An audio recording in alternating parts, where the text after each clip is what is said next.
Chapter 6. The Jewish Criticism of Gentile Culture, a Reprise. Do you remember, he asked me, what Lueger, the anti-Semitic mayor of Vienna, once said to the municipality of Vienna when a subsidy for the natural sciences was asked for? Science? That is what one Jew cribs from another. That is what I say about Ideengeschichte, history of ideas. Isaiah Berlin, reflecting on a conversation with Louis Naumier, in Ephron 1994, 13. The material in the previous 4 chapters indicates that individuals who strongly identified as Jews have been the main motivating force behind several highly influential intellectual movements that have simultaneously subjected Gentile culture to radical criticism and allowed for the continuity of Jewish identification.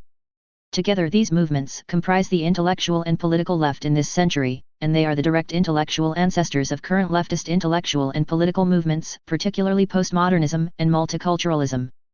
Collectively, these movements have called into question the fundamental moral, political, and economic foundations of Western society. A critical feature of these movements is that they have been, at least in the United States, top-down movements in the sense that they were originated and dominated by members of a highly intelligent and highly educated group. These movements have been advocated with great intellectual passion and moral fervor and with a very high level of theoretical sophistication. Each movement promised its own, often overlapping and complementary version of utopia, a society composed of people with the same biological potential for accomplishment and able to be easily molded by culture into ideal citizens as imagined by a morally and intellectually superior elite, a classless society in which there would be no conflicts of interest and people would altruistically work for the good of the group, a society in which people would be free of neuroses and aggression toward outgroups and in tune with their biological urges, a multicultural paradise in which different racial and ethnic groups would live in harmony and cooperation, a utopian dream that also occupies center stage in the discussion of Jewish involvement in shaping U.S. immigration policy in Chapter 7. Each of these utopias is profoundly problematic from an evolutionary perspective, a theme that will be returned to in Chapter 8. The originators of these movements were all vitally concerned with anti-Semitism, and all of the utopias envisioned by these intellectual and political movements would end anti-Semitism while allowing for Jewish group continuity. A generation of Jewish radicals looked to the Soviet Union as an idyllic place where Jews could rise to positions of preeminence and where anti-Semitism was officially outlawed while Jewish national life flourished. The psychoanalytic movement and the Frankfurt School looked forward to the day when Gentiles would be inoculated against anti-Semitism by a clinical priesthood that could heal the personal inadequacies and the frustrations at loss of status that Gentiles murderously projected onto the Jews. And the Boasians and the Frankfurt School and their descendants would prevent the development of anti-Semitic ideologies of majoritarian ethnocentrism. A palpable sense of intellectual and moral superiority of those participating in these movements is another characteristic feature. This sense of intellectual superiority and hostility to Gentiles and their culture was a recurrent theme of the leftist movements discussed in Chapter 3. I have also documented a profound sense of intellectual superiority and estrangement from Gentile culture that characterized not only Freud but also the entire psychoanalytic movement. The sense of superiority on the part of a self-constituted cultural vanguard, Lasch 1991, 453-455, of Jewish intellectuals toward lower middle-class mores and attitudes was a theme of Chapter 5. Regarding moral superiority, the central pose of post-Enlightenment Jewish intellectuals is a sense that Judaism represents a moral beacon to the rest of humanity, said, Chapter 7. These movements thus constitute concrete examples of the ancient and recurrent Jewish self-conceptualization as a light of the nations, reviewed extensively in said, Chapter 7. Moral indictments of their opponents are a prominent theme in the writings of political radicals and those opposing biological perspectives on individual and group differences in IQ.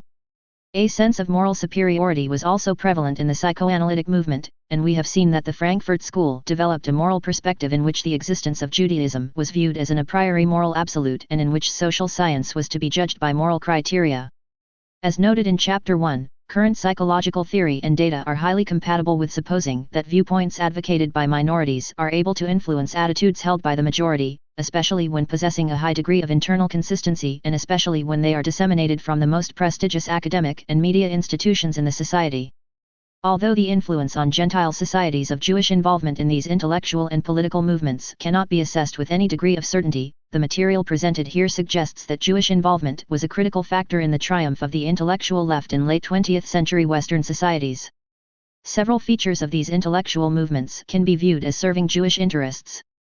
The greatest danger for a minority group strategy is the development of a highly cohesive, sectarian majority group that views the minority group as a negatively evaluated outgroup. In combating this potential threat, one type of strategy has been to actively promote universalist ideologies within the larger society in which the Jewish-Gentile social categorization is of minimal importance. Judaism as a cohesive, ethnically based group strategy continues to exist, but in a cryptic or semi-cryptic state. The exemplar of this strategy is leftist political ideology. However, psychoanalysis and even forms of Judaism that minimize phenotypic differentiation between Jews and Gentiles, such as Reform Judaism, see said, Chapter 6, adopt a similar strategy. Jewish interests are also served by facilitating radical individualism, social atomization, among Gentiles while retaining a powerful sense of group cohesion among Jews, the agenda of the Frankfurt School. Gentile group identifications are regarded as an indication of psychopathology. An important component of this strategy is the deconstruction of majoritarian intellectual movements that are incompatible with the continuation of Judaism. These majoritarian intellectual movements may range from radical assimilationism, for example, the forced conversions to Christianity, to exclusivist majority group strategies based on majority group ethnocentrism, for example, National Socialism. Jewish interests are also served by the Frankfurt School ideology that Gentile concerns about losing social status and being eclipsed economically, socially, and demographically by other groups are an indication of psychopathology. As an exceptionally upwardly mobile group, this ideology serves Jewish interests by diffusing Gentile concerns about their downward mobility, and we shall see in Chapter 7 that Jewish organizations and Jewish intellectuals have been at the forefront of the movement to eclipse the demographic and cultural dominance of European-derived peoples in Western societies. The group cohesiveness of Jewish intellectual movements. Several themes common to these Jewish intellectual movements bear mentioning.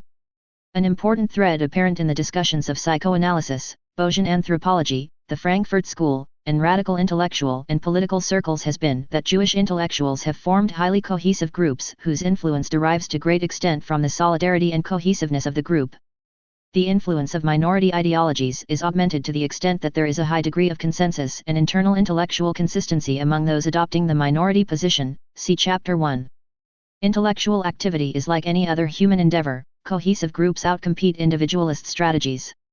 Indeed, the fundamental truth of this axiom has been central to the success of Judaism throughout its history, PTSDA, Chapter 5. Indeed, Jewish associational patterns in science go well beyond the cohesive intellectual movements discussed here. Recently Greenwald and Shu, 1994, demonstrated a pattern of ethnic discrimination in scientific citations whereby Jewish authors were 40% more likely to cite Jewish authors than were non-Jewish authors. Jewish first authors of scientific papers were also approximately 3 times more likely to have Jewish co-authors than were non-Jewish first authors. Although the methods used in the study did not allow determination of the direction of discrimination, the findings reported throughout this volume strongly suggest that a large proportion of the discrimination originates with Jewish scientists. This is also suggested by the disproportionate representation of Jewish co-authors, presumably the result of Jewish in-group associational patterns both as mentors and colleagues. Moreover, where there are proportionate differences in group size, individuals in minority groups are generally more prone to in-group bias than are majority group members, Mullen 1991, suggesting that Jews would be more strongly inclined toward ethnic discrimination than Gentiles. Citation by other scientists is an important indication of scholarly accomplishment and is often a key measure used in tenure decisions by universities. As a result, ethnocentric biases in citation patterns are not merely an index of in-group bias among Jewish scientists. These patterns also have the effect of promoting the work and reputation of other Jewish scientists. Providing further evidence in this regard, the studies by Kadushin, 1974, Shapiro, 1989, 1992, and Torrey, 1992, of 20th-century American intellectuals indicate not only a strong overlap among Jewish background, Jewish ethnic identification, Jewish associational patterns, radical political beliefs, and psychoanalytic influence but also a pattern of mutual citation and admiration. In Kadushin's study, almost half of the complete sample of elite American intellectuals were Jewish, Kadushin 1974, 23. The sample was based on the most frequent contributors to leading intellectual journals, followed by interviews in which the intellectuals voted for another intellectual whom he or she considered most influential in their thinking. Over 40% of the Jews in the sample received 6 or more votes as being most influential, compared to only 15% of non-Jews, p. 32. Jews have also been greatly overrepresented as editors, publishers, and contributors to a variety of radical and liberal periodicals, including The Nation, The New Republic, and The Progressive, Rothman and Lichter 1982, 105. In 1974 The New Republic, TNR, was purchased by Martin Peretz, son of a devoted labor Zionist and right-wing Jabotinskyist, Alterman 1992, 185, and himself a leftist student activist before moving in the direction of neoconservatism. The only consistent theme in Peretz's career is a devotion to Jewish causes, particularly Israel. He reflects a major theme of Chapter 3 in that he abandoned the New Left when some in the movement condemned Israel as racist and imperialist. During the 1967 Arab-Israeli War, he told Henry Kissinger that his dovishness stopped at the delicatessen door, p. 185, and many among his staff feared that all issues would be decided on the basis of what was good for the Jews, p. 186. Indeed, one editor was instructed to obtain material from the Israeli embassy for use in TNR editorials. It is not enough to say that TNR's owner is merely obsessed with Israel, he says so himself. But more importantly, Peretz is obsessed with Israel's critics, Israel's would-be critics, and people who never heard of Israel, but might one day know someone who might someday become a critic, p. 195. The New York Intellectuals as a Jewish Movement. Similarly, in the literary world, the highly influential left-wing journal Partisan Review, PR, was a principal showcase of the New York Intellectuals, a group dominated by editors and contributors with a Jewish ethnic identity and a deep alienation from American political and cultural institutions, Cooney 1986, 225 FF, Shapiro 1989, Wyss 1987. Clement Greenberg, the highly influential art critic whose work helped establish the abstract expressionist movement in the 1940s, is a prototypical member of this group. He made his reputation entirely within what one might term a Jewish intellectual milieu. Greenberg was a writer for PR, managing editor of Contemporary Jewish Record, the forerunner of Commentary, longtime editor of Commentary under Elliot Cohen, as well as art critic for The Nation. There was thus an overlap between official Jewish publications and the secular intellectual journals associated with the New York Intellectuals. Indeed, Commentary, published by the American Jewish Committee, became the most widely known journal of the New York Intellectuals, serving to introduce a wider audience to their ideas while also dealing with Jewish issues. Several New York intellectuals had editorial positions at Commentary, including, besides Greenberg, Robert Warshaw, Nathan Glazer, Irving Kristol, Sidney Hook, and Norman Podhoretz. PR editor Philip Rov also served as managing editor for Contemporary Jewish Record. Because of the overlap among the contributors and editors, the following are considered the magazines associated with the New York Intellectuals: Jumonville 1991, 8, 234, PR, Commentary, Menorah Journal, Dissent, The Nation, Politics, Encounter, The New Leader, The New York Review of Books, The Pubic Interest, The New Criterion, The National Interest, and Tikkun. PR originated as an offshoot of the Communist Party, its central figures all Marxists and admirers of Trotsky. There was, however, an increasingly heavy dose of psychoanalysis beginning in the 1940s. Lionel Trilling, for example, wrote of his much greater allegiance to Freud compared to Marx. Jumonville 1991, 126. There was also a great deal of influence and cross-fertilization between the New York Intellectuals and the Frankfurt School, Jumonville 1991, 66, Chapter 5. The New York Intellectuals gradually evolved away from advocacy of socialist revolution toward a shared commitment to anti-nationalism and cosmopolitanism, a broad and inclusive culture in which cultural differences were esteemed, Cooney 1986, 233. As we shall see in Chapter 7, Commentary published articles during the 1950s favoring multiculturalism and high levels of immigration of all racial and national groups into the United States. They conceived themselves as alienated, marginalized figures, a modern version of traditional Jewish separateness and alienation from Gentile culture. They did not feel that they belonged to America or that America belonged to them. Podhoretz 1967, 117, emphasis in text. Indeed, Podhoretz, 1979, 283, was asked by a New Yorker editor in the 1950s whether there was a special typewriter key at Partisan Review with the word alienation on a single key. They also advocated a secular humanist perspective and opposed religious values, at least partly because of the past association between antisemitism and Christian religious ideology. The result was a continuity of perspective in the work of the New York Intellectuals running through the 1930s and 1940s. New York Intellectuals embraced cosmopolitan values. Their loyalty to those values was intensified by their consciousness of being Jewish, and that consciousness helped to make the Partisan Review variant of cosmopolitanism a discrete intellectual position, Cooney 1986, 245. It would be difficult to overestimate the New York intellectuals' influence on American high culture in the 1940s and 1950s, particularly in the areas of literary criticism, art criticism, sociology, and intellectual high journalism. Jumonville 1991, 9. Irving Kristol, 1983, 10, writes of PR's intimidating presence among his college friends. In the words of art critic Hilton Kramer, for certain writers and intellectuals of my generation, drawn to PR in the late 40s and early 50s, it was more than a magazine, it was an essential part of our education, as much a part of that education as the books we read, the visits we made to the museums, the concerts we attended, and the records we bought. It gave us an entree to modern cultural life, to its gravity and complexity and combative character that few of our teachers could match. It conferred upon every subject it encompassed, art, literature, politics, history, and current affairs, an air of intellectual urgency that made us, as readers, feel implicated and called upon to respond. Kramer 1996, 43. Greenberg grew up in the Yiddish-speaking radical subculture of New York. Everyone his family knew was a socialist.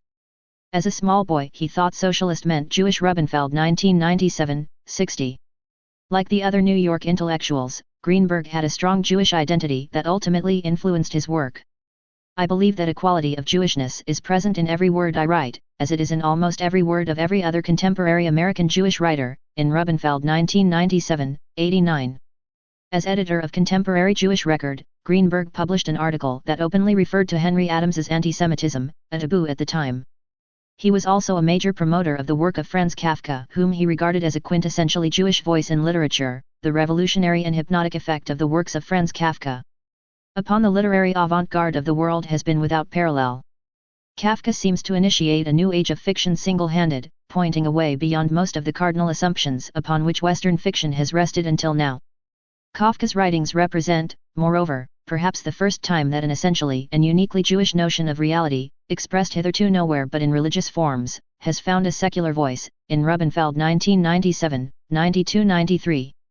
In a review in PR of a militantly Zionist book by Arthur Kessler denigrating European Jews and praising the Zionists who were colonizing Palestine, Greenberg, 1946, 582, exhibited a sense of Jewish superiority, noting it is possible, I want to suggest, to adopt standards of evaluation other than those of Western Europe.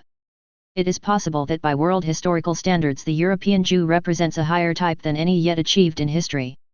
In 1949 a conflict between this nascent Jewish intellectual establishment broke out with the older, predominantly Gentile literary establishment over the issue of an award to Ezra Pound, whose poetry reflected his fascist sympathies and his anti-Semitism. Greenberg emphasized the priority of the moral over the aesthetic, writing that life includes and is more important than art and it judges things by their consequences. As a Jew, I myself cannot help being offended by the matter of Pound's latest poetry, and since 1943 things like that make me feel physically afraid too. Greenberg 1949, 515, italics in text. Philosopher Sidney Hook also had a strong Jewish identification. He was a Zionist, a strong supporter of Israel, and an advocate of Jewish education for Jewish children. See Hook 1989. Hook played a decisive leadership role in the group, Jumonville 1991, 28, and, as indicated above, he had an editorial position at Commentary. In his reflections on the Jewish question he wrote, "The causes of antisemitism are not to be found in the behavior of Jews," Hook 1949, 465. Rather, the sources of antisemitism are to be found in the beliefs and habits and culture of the non-Jews, p. 468, particularly Christianity. Antisemitism is endemic to every Christian culture whose religions made Jews the eternal villain in the Christian drama of salvation, pages 471-472. Hook developed an elaborate apologia for Judaism in the modern world. Being a Jew is simply a social category with no ethnic implications. A Jew is anyone who for any reason calls himself such or is called such in any community whose practices take note of the distinction, p. 475, italics in text. According to Hook, there are no Jewish intellectual movements except those, like Zionism and Hasidism, that are explainable by the social and cultural pressures of Western Christendom. Jewish intellectuals are said to be influenced much more by Gentile intellectuals than by their status as Jews. Indeed, Hook asserts an extreme philosophical nominalism entirely at odds with the entire history of Judaism. Jews do not exist as a group at all.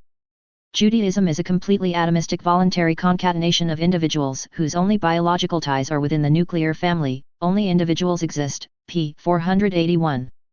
Moreover, Hooke felt that one had a moral obligation to remain a Jew. For most Jews, escape from being Jewish was practically impossible, that where it was possible the psychological costs were usually too burdensome, and that morally it was intrinsically degrading to capitulate to irrational prejudice and deny kinship with their own fathers and mothers who, often against heroic odds, had courageously kept their integrity and faith whatever it was. p. 479. Like many leftists, Hooke approved of the dream of human universalism, but the dream overlooks the fact that human beings live as Jews and non-Jews here and now and will continue to do so for a long time to come, that the dream itself is based upon the acceptance of differences among men and not on the hope of an undifferentiated unity, and that the microbes of antisemitism infect even movements which do not officially allow for its existence. p. 481. Hooke was highly sensitive to antisemitism on the left, beginning with the Trotsky-Stalin conflict during the 1920s, see Chapter 3. Jews would thus continue to exist as Jews long after Hooke's utopia of democratic socialism had been created.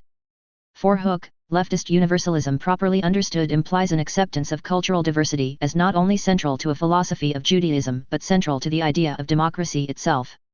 No philosophy of Jewish life is required except one identical with the democratic way of life which enables Jews who for any reason at all accept their existence as Jews to lead a dignified and significant life, a life in which together with their fellow men they strive collectively to improve the quality of democratic, secular cultures and thus encourage a maximum of cultural diversity, both Jewish and non-Jewish.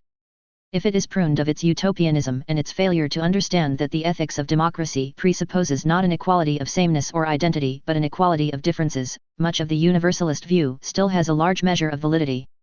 Pages 480-481. For Hooke, 1948, 201-202, diversity of experience including ethnic and cultural diversity, direct or indirect, is immediately enjoyable. It safeguards us against provincialism and the tyranny of the familiar, whose hold may sometimes be so strong as to incapacitate us from making new responses necessary for survival. Growth in maturity consists largely in learning to appreciate differences.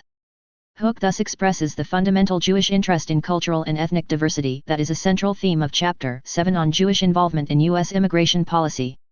The New York intellectuals included the following prominent Jewish participants, classified roughly according to main area of involvement, although they tended to be generalists rather than specialists: Eliot Cohen, editor of Menorah Journal and founding editor of Commentary; Sidney Hooke, Hannah Arendt, political philosophy, political and intellectual journalism; William Phillips and Philip Rov, editors of PR, literary criticism, intellectual journalism; Lionel Trilling, Diana Trilling; Leslie Fiedler, Alfred Kazin and Susan Sontag, literary criticism; Robert Warshaw, film criticism and cultural criticism; Isaac Rosenfeld, Delmore Schwartz, Paul Goodman, Saul Bellow, and Norman Mailer, fiction and poetry, literary criticism; Irving Howe, political journalism, literary criticism; Melvin J. Lasky, Norman Podhoretz and Irving Kristol, political journalism; Nathan Glazer, Seymour Martin Lipset, Daniel Bell, Edward Shills, David Reisman and Michael Walzer, sociology; Lionel Abel, Clement Greenberg, George L. K. Morris, Myers Capiro and Harold Rosenberg,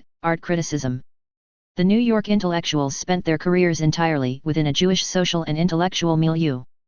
When Rubenfeld, 1997, lists people Greenberg invited to social occasions at his apartment in New York, the only Gentile mentioned is artist William D. Kooning. Revealingly, Michael Rosen, 1994, refers to Dwight MacDonald, another Trotskyist contributor to PR, as a distinguished goy among the Partisanskis. Another non-Jew was writer James T. Farrell, but his diary records a virtually all-Jewish social milieu in which a large part of his life was spent in virtual non-stop social interaction with other New York intellectuals. Cooney 1986, 248. Indeed, Podhoretz, 1967, 246-248, refers to the New York intellectuals as a family who, when they attended a party, arrived at the same time and socialized among their in-group. Cultural critique was central to the work of the New York intellectuals. To Rov, 1978, 305-306, modernist culture was important because of its potential for cultural critique. Modernism encouraged the creation of moral and aesthetic values running counter to and often violently critical of the bourgeois spirit. What is modern literature if not a vindictive, neurotic, and continually renewed dispute with the modern world? Such pronouncements on the critical potential of even the most abstract art reflected the views of Frankfurt School theorists Adorno and Horkheimer, the latter of whom noted that an element of resistance is inherent in the most aloof art. Horkheimer 1941, 291. The New York intellectuals exemplified the tendency to exude a sense of moral and intellectual superiority combined with a very realpolitik ability to promote and consolidate the power of the in-group that is typical of the movements reviewed in this volume. In their own self-conception, the New York intellectuals combined genuine loyalty to values under siege with the cultivation of an image, the image of a detached and alienated intelligentsia holding the line against corruptions of mind and spirit. I have noted that Clement Greenberg emphasized the priority of the moral over the aesthetic.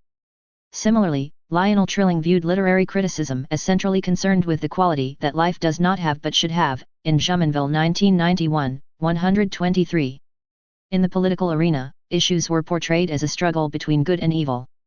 The emphatic, emotion-charged, often moralistic positions that the New York intellectuals established, and the tendency to identify their own views with fundamental intellectual integrity, worked against the commitment to openness and free thought proclaimed in their public statements and implicit in their attachment to cosmopolitan values. Cooney 1986, 265.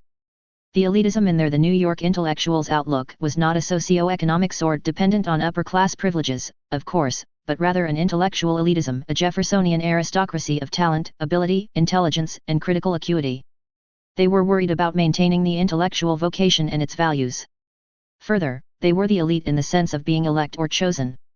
But all these types of elitism had some connection, they were ways of conserving power for one group, and they resulted in a patronizing condescension toward the lower orders of society. Jumonville 1991, 169. This condescension and failure to respect others' ideas are particularly obvious in the New York intellectuals' attitudes toward traditional American culture, especially the culture of rural America. There is a large overlap between the New York intellectuals and the anti-populist forces who, as discussed in Chapter 5, used the authoritarian personality to pathologize the behavior of Gentile Americans and particularly the lower middle class. The New York intellectuals were cultural elitists who abhorred cultural democracy and feared the masses while nevertheless remaining consistently left of center politically. The movement was a leftist elitism, a leftist conservatism, we might say, that slowly evolved into neoconservatism. Jumonville 1991, 185. The New York intellectuals associated rural America with nativism, anti-Semitism, nationalism, and fascism as well as with anti-intellectualism and provincialism. The urban was associated antithetically with ethnic and cultural tolerance, with internationalism, and with advanced ideas. The New York intellectuals simply began with the assumption that the rural, with which they associated much of American tradition and most of the territory beyond New York, had little to contribute to a cosmopolitan culture. By interpreting cultural and political issues through the urban-rural lens, writers could even mask assertions of superiority and expressions of anti-democratic sentiments as the judgments of an objective expertise. Cooney 1986, 267-268, italics in text. In Chapter 7, the battle between this urbanized intellectual and political establishment and rural America is joined over the issue of immigration, in this case with the support of all of the mainstream Jewish political organizations. PR also had an in-group out-group mentality that is entirely consistent with the other Jewish-dominated intellectual movements reviewed here. Norman Podhoretz describes the PR crowd as a family that derived out of the feeling of beleaguered isolation shared with the masters of the modernist movement themselves, elitism, the conviction that others were not worth taking into consideration except to attack, and need not be addressed in one's writing, out of that feeling as well, a sense of hopelessness as to the fate of American culture at large and the correlative conviction that integrity and standards were only possible among us. It was an insular world in which the only people who even existed were in-group members. He family paid virtually no heed to anyone outside it except kissing cousins. To be adopted into the family was a mark of great distinction, it meant you were good enough, that you existed as a writer and an intellectual. Podhoretz 1967, 115-116, 151, italics in text. Like the other intellectual movements reviewed in this volume, PR had a sense of community and groupness, a sense of common purpose and group support around the magazine. The basic question about a prospective writer was whether he was our kind of writer. Cooney 1986, 225, 249. Among this self-described alienated and marginalized group there was also an atmosphere of social support that undoubtedly functioned as had traditional Jewish in-group solidarity arrayed against a morally and intellectually inferior outside world. They perceived themselves as rebel intellectuals defending a minority position and upholding the best traditions of radicalism. p. 265. PR provided a haven and support and a sense of social identity. It served to assure many of its members that they were not alone in the world, that sympathetic intellectuals existed in sufficient number to provide them with social and professional moorings. Cooney 1986, 249. There was thus a great deal of continuity to this coherent, distinguishable group of intellectuals who mainly began their careers as revolutionary communists in the 1930s to become an institutionalized and even hegemonic component of American culture during the conservative 1950s while maintaining a high degree of collective continuity. Wald 1987, 12-10. Consistent with the multiple overlapping alliances generated by this Jewish intellectual milieu, there were charges that a Jewish literary establishment was able to determine success in the literary world and that it advanced the careers of Jewish writers. Jewish group cohesiveness was implied by Truman Capote and Gore Vidal, who complained about the ability of Jewish intellectuals to determine success in the literary world and to their tendency to promote Jewish writers. See Podhoretz 1986, 24. Capote described a Jewish mafia in the literary world as a clique of New York-oriented writers who control much of the literary scene through the influence of the quarterlies and intellectual magazines.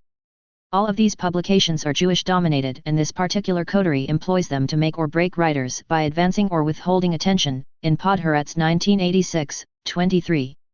I suppose that in addition to whatever conscious feelings of Jewishness underlie these associational patterns, there is also an unconscious solidarity that Jews have with other Jews and that facilitates the overlapping alliances and mutual citation patterns discussed here. Greenwald and Schuh, 1994, argue that the discrimination effects found in their study of Jewish scientists are unconscious, partly because they find the pattern of Jewish-non-Jewish ethnic discrimination among scientists involved in research on prejudice who, it is plausible to suppose, would not themselves consciously adopt a pattern of ethnic discrimination. In fact, a large body of research indicates unconscious prejudice among people who qualify as non-prejudiced on the basis of apparently honest self-reports. Crosby, Bromley and Sachs 1980, Gertner and Davidio 1986. These findings fit well with the importance of self-deception as an aspect of Judaism, said, Chapter 8, Jewish scientists who perceive themselves to be entirely non-prejudiced unconsciously favor in-group members. Several examples of such deep feelings of Jewish solidarity were given in said, Chapter 1, and these feelings were found to be characteristic of Freud in Chapter 4. They are exemplified by the following comments of Clinton Administration Secretary of Labor, Robert Reich, 1997-79, on his first face-to-face meeting with Federal Reserve Board Chairman, Alan Greenspan: "We have never met before, but I instantly know him. One look, one phrase, and I know where he grew up, how he grew up, where he got his drive and his sense of humor. He is New York. He is Jewish. He looks like my Uncle Louis, his voice is my Uncle Sam. I feel we've been together at countless weddings, bar mitzvahs, and funerals. I know his genetic structure. I'm certain that within the last 500 years, perhaps even more recently, we shared the same ancestor." As New York intellectual Daniel Bell notes, "I was born in Galo and I accept now gladly, though once in pain, the double burden and the double pleasure of my self-consciousness, the outward life of an American and the inward secret of the Jew. I walk with this sign as a frontlet between my eyes, and it is as visible to some secret others as their sign is to me." Bell 1961, 477. Theologian Eugene Borowitz, 1973, 136, writes that Jews seek each other out in social situations and feel far more at home after they have discovered who is Jewish. Moreover, most Jews claim to be equipped with an interpersonal friend or foe sensing device that enables them to detect the presence of another Jew, despite heavy camouflage. These deep and typically unconscious ties of genetic similarity, Rushton 1989, and sense of common fate as members of the same in-group lead to the powerful group ties among Jewish intellectual and political activists studied here.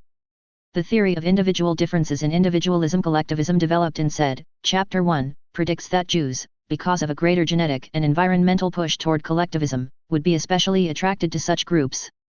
Sulloway, 1979b, describes the cult-like aura of religion that has permeated psychoanalysis, a characterization that fits well with the proposal that Judaism must be understood as involving the psychological mechanisms underlying participation in religious cults, see said, Chapter 1. The parallels between traditional Judaism and psychoanalysis as an authoritarian, cohesive in-group that enforces conformity on group members thus go well beyond the formal structure of the movement to include a deep sense of personal involvement that satisfies similar psychological needs. From the standpoint of the theory developed in said, it is not in the least surprising that the secular organizations developed and dominated by Jews, including also radical political movements and Bayesian anthropology, would end up appealing to the same psychological systems as did traditional Judaism. At a basic level, Judaism involves a commitment to an exclusionary group that actively maintains barriers between the in-group and the rest of the world. This group cohesion is particularly striking in situations where Jewish intellectuals have continued to function as cohesive groups even after anti-Semitism during the Nazi era forced them to emigrate. This occurred with psychoanalysis and also with the Frankfurt School. A similar pattern was evident in the highly influential Vienna Circle in Philosophy, Horowitz 1987. In the intellectual world, group cohesiveness has facilitated the advocacy of particular viewpoints within academic professional associations, for example, the Bojan program within the American Anthropological Association, psychoanalysis within the American Psychiatric Association. Rothman and Lichter, 1982, 104-105, note that Jews formed and dominated cohesive subgroups with a radical political agenda in several academic societies in the 1960s, including professional associations in economics, political science, sociology, history, and the Modern Language Association. They also suggest a broad political agenda of Jewish social scientists during this period. We have already pointed out the weaknesses of some of these studies on Jewish involvement in radical political movements. We suspect that many of the truths established in other areas of the social sciences during this period suffer from similar weaknesses. Their widespread acceptance may have had as much to do with the changing ethnic and ideological characteristics of those who dominated the social science community as they did with any real advance in knowledge. Rothman and Lichter 1982, 104. Sacher, 1992, 804, notes that the caucus for a new politics of the American Political Science Association was overwhelmingly Jewish and that the Union of Radical Political Economists was initially disproportionately Jewish. Moreover, as Chaim, 1984, 154, notes, the incredible success of the authoritarian personality studies was facilitated by the extraordinary ascent of Jews concerned with anti-Semitism in academic social science departments in the post-World War II era. Once an organization becomes dominated by a particular intellectual perspective, there is enormous intellectual inertia created by the fact that the informal networks dominating elite universities serve as gatekeepers for the next generation of scholars.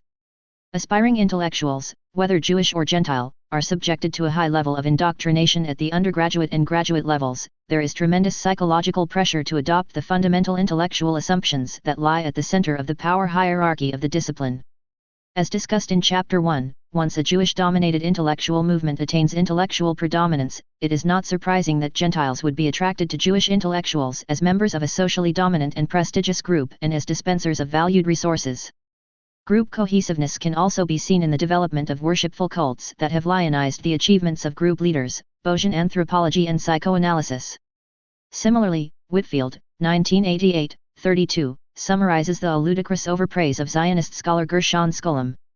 Daniel Bell, a Harvard sociologist and leading member of the New York Intellectuals, labeled Scholem's Sabbatai Sivi, the Mystical Messiah, the most important book of the post-World War II era. Novelist Cynthia Ozick proclaimed, "There are certain magisterial works of the human mind that alter ordinary comprehension so unpredictably and on so prodigious a scale that culture is set awry and nothing can ever be seen again except in the strange light of that new knowledge. An accretion of fundamental insight that takes on the power of a natural force." Gershom Scholem's oeuvre has such a force, and its massive keystone, Sabbatai Sivi, presses down on the grasping consciousness with the strength not simply of its invulnerable, almost tidal, scholarship, but of its singular instruction in the nature of man. Whitfield comments that by the time Ozick was done, even Aristotle began to look like an underachiever, even Freud was confined to a peephole into a dark chamber, while Scholem had become elevated into a radio telescope monitoring the universe. Apart from ethnic boosterism, perhaps Scholem was viewed as of universal importance because he deliberately downplayed Jewish particularism in his work. See preface to the first paperback edition. It is interesting to note other examples of cohesive groups of Jewish intellectuals besides those considered in the previous chapters. In 16th century Spain, a concentrated group of converso intellectuals were intimately involved in making the University of Alcalá into a bastion of nominalism, a doctrine widely viewed as subversive of religion. González 1989.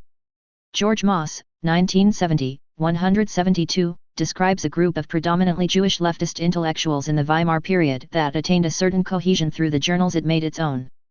Similarly, Irving Louis Horowitz, 1987, 123, describes an organic group of Austrian Marxist intellectuals during the pre-World War II period who shared in common Jewish ancestry if not Zionist persuasions.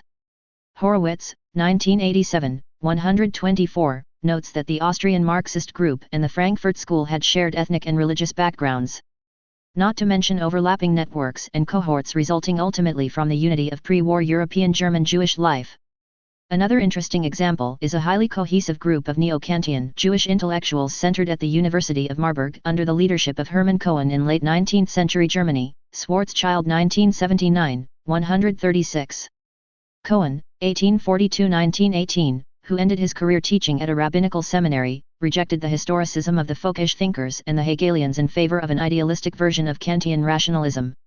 A primary intellectual goal was to suppose that the ideal Germany must be defined in universal moral terms that rationalized the continued existence of Jewish particularism, a Germanism that might demand of me that I surrender my religion and my religious inheritance, I would not acknowledge as an ideal peoplehood in which the power and dignity of the state inhere.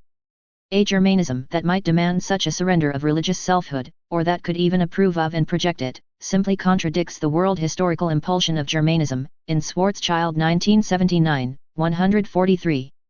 As with the Frankfurt School, there is an absolute ethical imperative that Judaism exist and that Germany not be defined in ethnic terms that would exclude Jews. In Cohen's philosophical utopia, different socio-historical entities will not so much merge into one as live peaceably and creatively with one another. Schwarzschild 1979, 145, an expression of Horace Kallen's cultural pluralism model reviewed in Chapter 7. Cohen's group was viewed by anti-Semites as having an ethnic agenda, and Schwarzschild, 1979, 140, notes that the spirit of Marburg neo-Kantianism was in fact largely determined by the Jewishness of its adherents. A common criticism was that the Marburg school engaged in highly creative reinterpretations of historical texts, notably including interpretations of Judaism and such notoriously ethnocentric Jewish thinkers as Maimonides as representing a universalistic ethical imperative. Suggesting deception or self-deception, there was a tension between Cohen's avowed German nationalism with his pronouncements of great concern for the suffering of Jews in other countries and his urging of other Jews to look to German Jews for guidance, rather 1990, 182–183.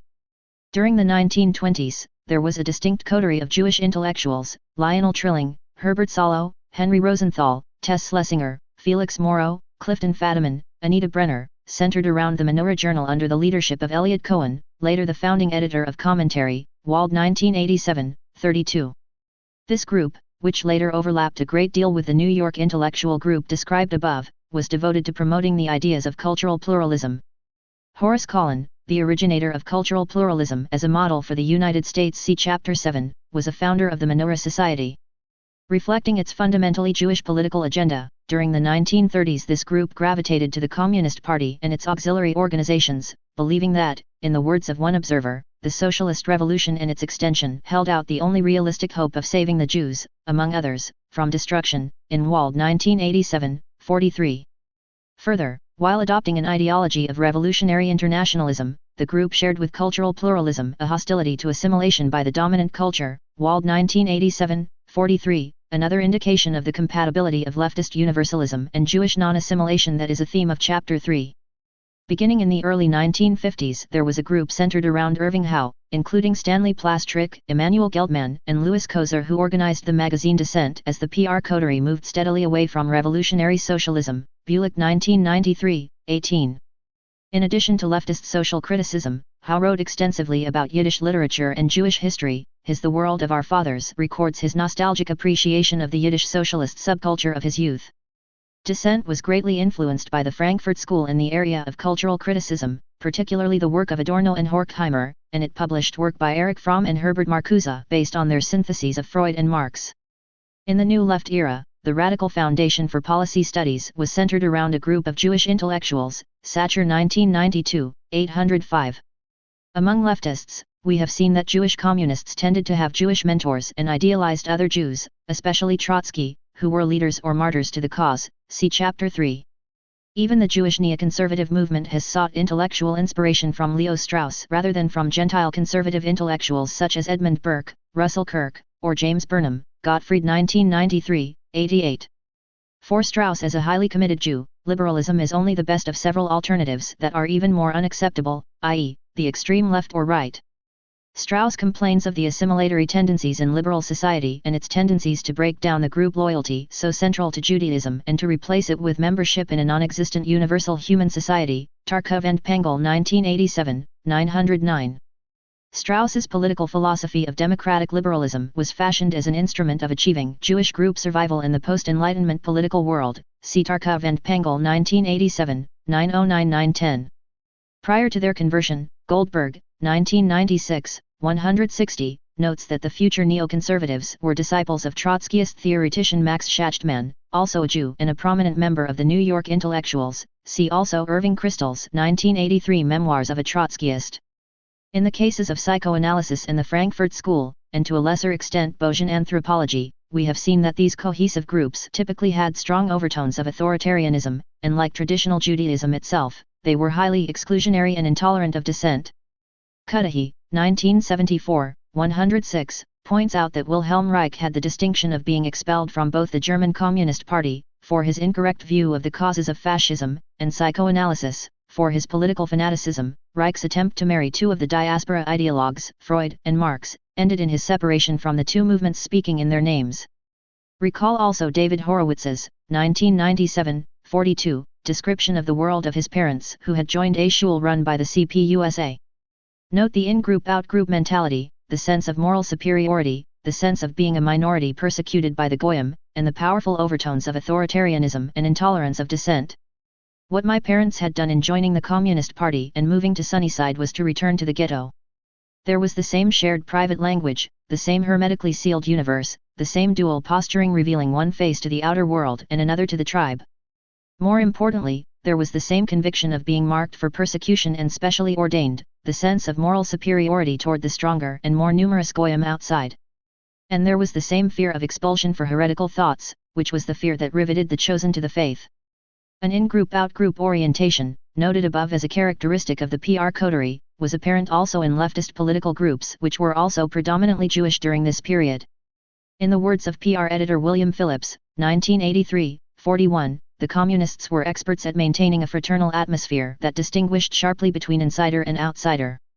One couldn't just leave, one had to be expelled. An expulsion from the tribe brought into motion a machinery calculated to make the expelled one a complete pariah. Party members were forbidden to talk to the ex-communist, and a campaign of vilification was unleashed whose intensity varied according to the importance of the expelled person. We have seen that psychoanalysis dealt with its dissenters in a similar manner. Charismatic leaders as characteristic of Jewish intellectual movements.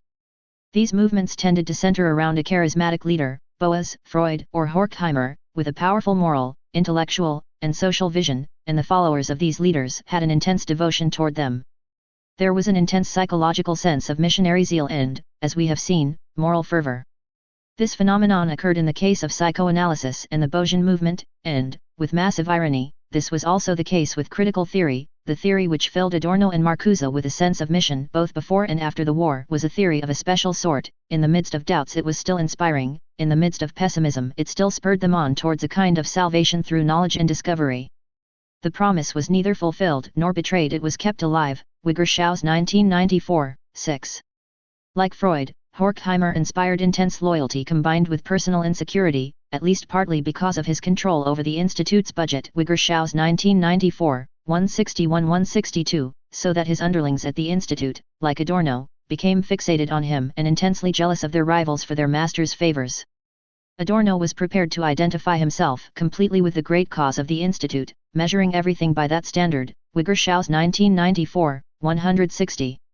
When fellow Institute member Leo Lowenthal complained that Adorno showed a sense of zealousness not far removed from a sense of resentment, Horkheimer commented that this is what he valued in Adorno. For Horkheimer, all that mattered was that Adorno's zealous aggressiveness, which was able to detect concessions to the bourgeois academic system in the work of Lowenthal, Marcuse, Fromm, and even more so in the work of others, should be channeled along the right lines, namely those with significance for social theory. Wiggershau's 1994, 163.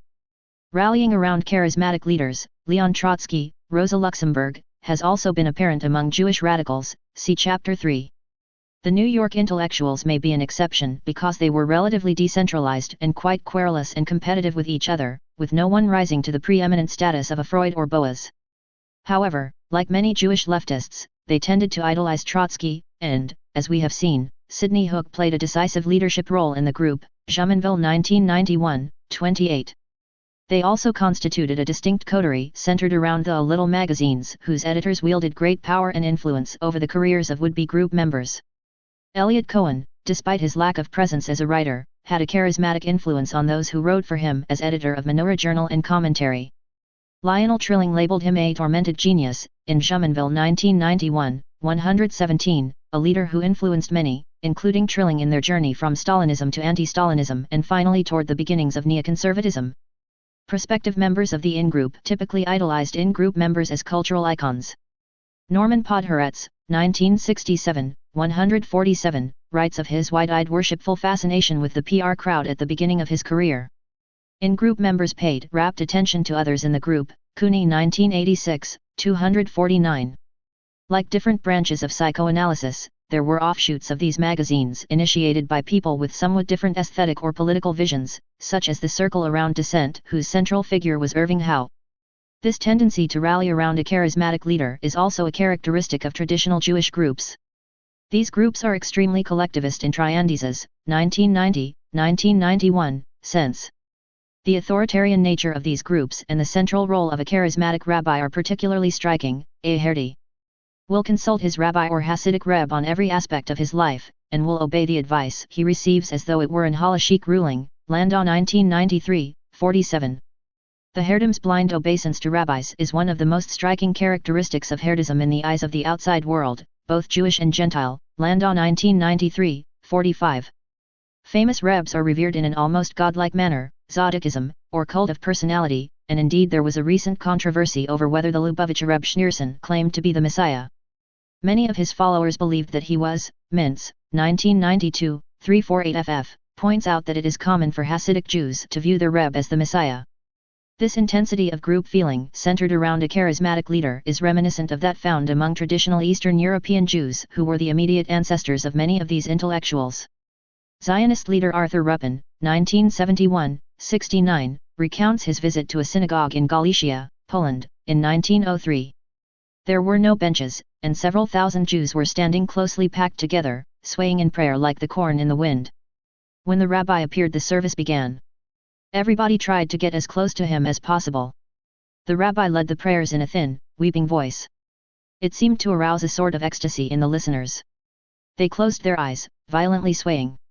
The loud praying sounded like a gale. Anyone seeing these Jews in prayer would have concluded that they were the most religious people on earth. Later, those closest to the rabbi were intensely eager to eat any food touched by the rabbi, and the fish bones were preserved by his followers as relics. As expected on the basis of social identity theory, all these movements appear to have a strong sense of belonging to an in-group viewed as intellectually and morally superior and fighting against outgroups seen as morally depraved and as intellectually inferior. For example, Horkheimer's constant admonition that they were among the chosen few destined to develop critical theory. Within the in-group, disagreement was channeled into a narrowly confined intellectual space, and those who overstepped the boundaries were simply excised from the movement. The comments of Eugen Bleuler to Freud when he left the psychoanalytic movement in 1911 are worth quoting again because they describe a central feature of psychoanalysis and the other movements reviewed in this volume. His who is not for us is against us, this all or nothing, is necessary for religious communities and useful for political parties. I can therefore understand the principle as such, but for science I consider it harmful. In Gay 1987, 144-145. All these features are central to traditional Judaism as well and are compatible with proposing that a basic feature of all manifestations of Judaism is a proneness to developing highly collectivist social structures with a strong sense of in-group-out-group barriers. See PTSDA, Chapter 8. Another important theme is that psychoanalysis and the authoritarian personality studies showed strong overtones of indoctrination. Theories were developed in which behavior that did not conform to politically acceptable standards was conceptualized as an indication of psychopathology. This is apparent in the tendency for psychoanalysis to attribute rejection of psychoanalysis itself to various forms of psychopathology, as well as in its general perspective that a pathology-inducing Gentile culture was the source of all forms of psychiatric diagnosis and that antisemitism was the sign of a disturbed personality. The authoritarian personality studies built on this tradition with its discovery that the failure to develop a liberal personality and to deeply and sincerely accept liberal political beliefs was a sign of psychopathology. Indeed, one might note that a common theme of all these movements of cultural criticism is that Gentile-dominated social structures are pathogenic. From the psychoanalytic perspective, including the Frankfurt School, human societies fail to meet human needs that are rooted in human nature, with the result that humans develop a variety of psychiatric disorders as a response to our fall from naturalness and harmony with nature. Or humans are seen as a blank slate on which Western capitalist culture has written greed, Gentile ethnocentrism, and other supposed psychiatric disorders, Marxism, Bayesian anthropology. Support from the wider Jewish community. Group cohesion can also be seen in the support these movements have obtained from the wider Jewish community. In Chapter 5 I noted the importance Jewish radicals placed on maintaining ties with the wider Jewish community. The wider Jewish community provided economic support for psychoanalysis as the preferred form of psychotherapy among Jews. Glaser and Moynihan 1963. It also provided philanthropic support for institutes of psychoanalysis. Jews also provided the great majority of the financial support of the University of Frankfurt as a haven for German Jewish intellectuals beginning in the Wilhelmine period, CWE Moss 1989, 318ff, and the Institute for Social Research at the University of Frankfurt was established by a Jewish millionaire, Felix Vey, with a specific intellectual political mission that eventually developed into critical theory, Wigger-Schaus 1994. In the United States, foundations such as the Stern Family Fund, the Rabinowitz Fund, and the Rubin Foundation provided money for radical underground publications during the 1960s, Sacher 1992, 804. Much earlier, American Jewish capitalists like Jacob Schiff financed Russian radical movements directed at overthrowing the Tsar and may well have had considerable impact, Goldstein 1990, 26-27, Sachkowski 1967. Moreover, Jewish influence in the popular media was an important source of favorable coverage of Jewish intellectual movements, particularly psychoanalysis, and 1960s political radicalism, Rothman and Lichter 1982. Favorable media depictions of psychoanalysis were common during the 1950s, peaking in the mid-60s when psychoanalysis was at the apex of its influence in the United States, Hale 1995, 289. Popular images of Freud revealed him as a painstaking observer, a tenacious worker, a great healer, a truly original explorer, a paragon of domestic virtue, the discoverer of personal energy, and a genius, p. 289. Psychiatrists were portrayed in movies as humane and effective. The number of Hollywood stars, directors, and producers who were in analysis was legion, p. 289. An important aspect of this process has been the establishment of journals directed not only at a closed community of academic specialists but also at a wide audience of educated readers and other consumers of the counterculture. The support of the wider Jewish community can also be seen in the association between Jewish-owned publishing houses and these intellectual movements, as in the case of the association between the Frankfurt School and the Hirschfeld Publishing Company, Wigger-Schaus 1994, 2. Similarly, the Strauss-Shion neoconservative movement developed access to the mainstream intellectual media. Disciples of Leo Strauss have developed their own publishing and reviewing network, including neoconservative publications, basic books, and the university presses at Cornell University, Johns Hopkins University, and the University of Chicago, Gottfried 1993, 73. Access to elite universities and elite media. These ideologies were promulgated by the most prestigious institutions of the society, and especially by elite universities and the mainstream media, as the essence of scientific objectivity. The New York intellectuals, for example, developed ties with elite universities, particularly Harvard, Columbia, the University of Chicago, and the University of California, Berkeley, while psychoanalysis and Bayesian anthropology became well entrenched throughout academia. The moral and intellectual elite established by these movements dominated intellectual discourse during a critical period after World War II and leading into the counter-cultural revolution of the 1960s. These movements dominated intellectual discourse by the time of the sea change in immigration policy in the 1960s, see Chapter 7. The implication is that individuals receiving a college education during this period were powerfully socialized to adopt liberal radical cultural and political beliefs. The ideology that ethnocentrism was a form of psychopathology was promulgated by a group that over its long history had arguably been the most ethnocentric group among all the cultures of the world. This ideology was promulgated by strongly identified members of a group whose right to continue to exist as a cohesive, genetically impermeable group ideally suited to maximizing its own political, economic, and cultural power was never a subject of discussion. However, the failure to adopt these beliefs on the part of Gentiles was viewed as an admission of personal inadequacy and an acknowledgement that one was suffering from a condition that would benefit from psychiatric counseling. Masquerading as science, Jewish intellectual movements as recreating traditional Jewish religious ideology. Scientific and intellectual respectability was thus a critical feature of the movements reviewed here. Nevertheless, these intellectual movements have been fundamentally irrational, and irrationality that is most apparent in the entire conduct of psychoanalysis as an authoritarian, quasi-scientific enterprise and in the explicit depiction of science as an instrument of social domination by the Frankfurt School. It is also apparent in the structure of psychoanalysis and radical political ideology, which are, like traditional Jewish religious ideology, essentially hermeneutic theories in the sense that the theory is derived in a priori manner and is constructed so that any event is interpretable within the theory. The paradigm is shifted from a scientific perspective that emphasizes the selective retention of theoretical variants, Campbell 1987, Hull 1988, Popper 1963, to a hermeneutic exercise in which any and all events can be interpreted within the context of the theory. In the case of critical theory, and to a considerable extent, psychoanalysis, the actual content of the theory continually changed and there was divergence among its practitioners, but the goal of the theory as a tool of leftist social criticism remained intact. Despite the fundamental irrationality of these movements, they have often masqueraded as the essence of scientific or philosophical objectivity. They have all sought the aura of science. Hollinger, 1996, 160, in describing what he terms a secular, increasingly Jewish, decidedly left-of-center intelligentsia based largely but not exclusively in the disciplinary communities of philosophy and the social sciences, notes that science offered itself to Harvard historian Richard Hofstadter and to many of his secular contemporaries as a magnificent ideological resource. Or, to put the point more sharply, these men and women selected from the available inventory those images of science most useful to them, those serving to connect the adjective scientific with public rather than private knowledge, with open rather than closed discourses, with universal rather than local standards of warrant, with democratic rather than aristocratic models of authority. Harvard sociologist Nathan Glazer included himself and the other New York intellectuals in his statement that sociology is still for many socialists and sociologists the pursuit of politics through academic means, in Jumonville 1991, 89. Jumonville, 1991, 90, comments that part of the impact of the New York group on American intellectual life is that they dignified that outlook of political pursuit. They were never embarrassed to admit the political content of their work, and in fact brought into the intellectual mainstream the idea that all strong work had ideological and political overtones.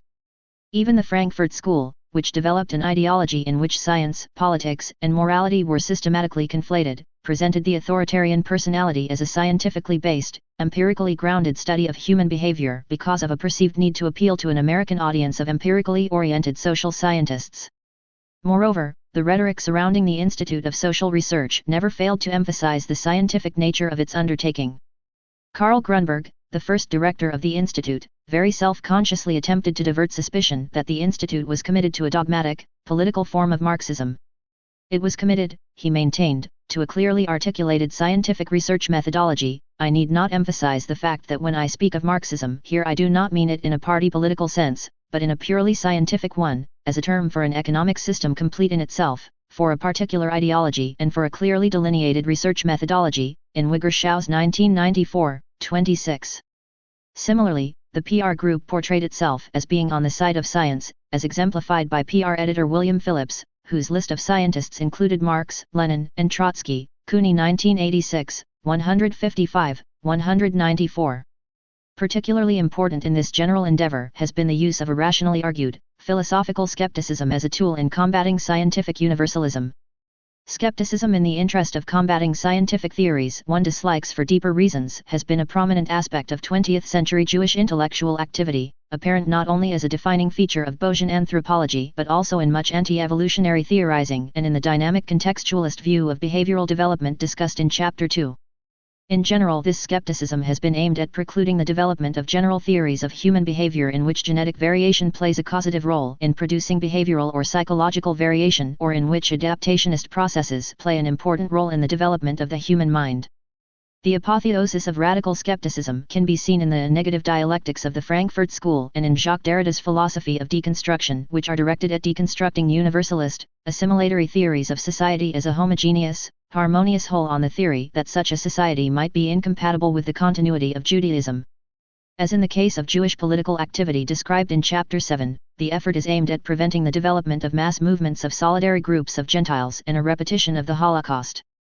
The fundamental insight of the Frankfurt School and its recent postmodernist offshoots, as well the Bayesian school of anthropology and much of the criticism of biological and evolutionary perspectives in the social sciences reviewed in Chapter 2, is that a thoroughgoing skepticism and its consequent fragmentation of intellectual discourse within the society as a whole is an excellent prescription for the continuity of collectivist minority group strategies. Within the intellectual world, the greatest potential danger for a collectivist minority group strategy is that science itself as an individualist enterprise conducted in an atomistic universe of discourse could in fact coalesce around a set of universalist propositions about human behavior, propositions that would call into question the moral basis of collectivist minority group strategies such as Judaism. One way to prevent this is for science itself to be problematized and replaced by a pervasive skepticism about the structure of all reality. The intended effect of such movements, and to a considerable extent their actual effect, has been to impose a medieval anti-scientific orthodoxy on much of the contemporary intellectual world. Unlike the Christian medieval orthodoxy, which was fundamentally anti-Semitic, it is an orthodoxy that simultaneously facilitates the continuation of Judaism as a group evolutionary strategy, de-emphasizes Judaism as an intellectual or social category, and deconstructs the intellectual basis for the development of majoritarian Gentile group strategies. None of this should be surprising to an evolutionist. Intellectual activity in the service of evolutionary goals has been a characteristic of Judaism dating from the ancient world, see said, Chapter 7. In this regard, I suggest that it is no accident that science has developed uniquely in Western individualistic societies. Science is fundamentally an individualistic phenomenon incompatible with high levels of the in-group out-group thinking that has characterized the Jewish intellectual movements discussed in these chapters and indeed has come to characterize much of what currently passes as intellectual discourse in the West, especially postmodernism and the currently fashionable multicultural movement. Scientific groups do not have essences in the sense that there are no essential group members and no essential propositions one must ascribe to in order to be a group member, Hull 1988, 512. In the movements reviewed here, however, both of these essentialist propositions appear to be true. For example, whereas, as Hull suggests, even Darwin could have absented himself or been ejected from the group without the evolutionary program losing its identity, I rather doubt that Freud could have been similarly ejected from the psychoanalytic movement without changing entirely the focus of the movement. In a comment that indicates the fundamentally individualist nature of scientific communities, Hull notes that although each individual scientist has his or her own view of the essential nature of the conceptual system, the adoption of such an essentialist perspective by the community as a whole could only prevent the conceptual growth characteristic of real science. This individualistic conceptualization of science is highly compatible with recent work in the philosophy of science. A fundamental issue in the philosophy of science is to describe the type of discourse community that promotes scientific thinking in any area of endeavor. As phrased by Donald Campbell, 1993-97, the question is which social systems of belief revision and belief retention would be most likely to improve the competence of reference of beliefs to their presumed reference. I propose that a minimal requirement of a scientific social system is that science not be conducted from an in-group out-group perspective. Scientific progress, Campbell's competence of reference, depends on an individualistic, atomistic universe of discourse in which each individual sees himself or herself not as a member of a wider political or cultural entity advancing a particular point of view but as an independent agent endeavoring to evaluate evidence and discover the structure of reality. As Campbell, 1986, 121-122, notes, a critical feature of science as it evolved in the 17th century was that individuals were independent agents who could each replicate scientific findings for themselves. Scientific opinion certainly coalesces around certain propositions in real science, for example, the structure of DNA, the mechanisms of reinforcement, but this scientific consensus is highly prone to defection in the event that new data cast doubt on presently held theories. Thus Barker and Golson, 1984, show that the long rivalry between cognitivist and behaviorist positions in psychology essentially hinged on the results of key experiments that resulted in defection or recruitment to these positions within the psychological community. Arthur Jensen, 1982, 124, summarizes this view well when he notes that when many individual scientists are all able to think as they please and do their research unfettered by collectivist or totalitarian constraints, science is a self-correcting process. Each individual participant in a real science must view himself or herself as a free agent who is continually evaluating the available evidence in order to arrive at the best possible current understanding of reality. A variety of extra-scientific influences may affect individual scientists in conducting and evaluating research results, such as the need not to offend one's superior or give comfort to a rival research group, Campbell 1993. A real scientist, however, must self-consciously attempt to remove at least the influence of personal relationships, group ties, gender, social class, political and moral agendas, and even career advancement possibilities. Real scientists change their beliefs on the basis of evidence and are willing to abandon presently held beliefs if they conflict with the evidence, Hull 1988, 19. The assumption is that by honestly endeavoring to remove these influences, scientific consensus increasingly coalesces around propositions in which the reference of scientific propositions have an important role in the creation of scientific belief. As Stove, 1982, 3, notes, despite resistance to the proposition in a large part of the intellectual world, there has been an enormous growth of knowledge in the past 400 years. Nevertheless, consensual progress in the social sciences has not occurred, and I rather doubt that consensual progress will occur until research ceases to be conducted from an in-group out-group perspective. In the movements reviewed here, intellectual endeavor had strong overtones of social group solidarity, as individual participants could always count on others to hold similar views and to present a united front against any unwelcome data. One consequence of the group conflict in the Iberian Peninsula during the period of the Inquisition was that science became impossible. Castro 1971, 576, Hollicher 1989. The ideology supporting the Inquisition, including theologically derived views of the nature of physical reality, became an aspect of a collectivist worldview in which any deviation from the established ideology was viewed as treason to the group.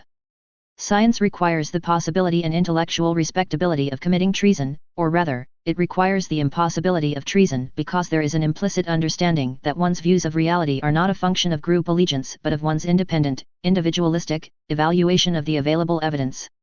In a real science, the fundamental structure of reality cannot be decided a priori and protected from empirical disconfirmation, as is the case whenever groups develop a political stake in a particular interpretation of reality. Yet this is precisely what occurred during the Inquisition and the period of medieval Christian religious orthodoxy, and it has been the case in all the intellectual movements reviewed here, as well as in much of the Jewish historiography reviewed in said, Chapter 7. Because the movements reviewed here have had an underlying Jewish political agenda, the essential doctrines and the direction of research were developed a priori to conform to those interests. And because of the fundamental irrationality of the ideologies involved, the only form these movements could take was that of an authoritarian in-group that would simply excise dissenters from the group. Within these movements, the route to a successful career involved, as a necessary condition, authoritarian submission to the fundamental tenets of the intellectual movement. Nevertheless, at times the situation is more complicated, and even participation in a real scientific culture can also be used to advance Jewish ethnic interests. In Chapter 2 it was noted that the empirical research of Harvard population biologist R.C. Lewontin actually uses methods condemned by the extreme methodological purism with which he has opposed several evolutionary and biological approaches to human behavior. It is interesting in this regard that Lewontin, 1994a, 33, appears to be aware that participation in a truly scientific culture creates a bank account of legitimacy which we can then spend on our political and humanist pursuits.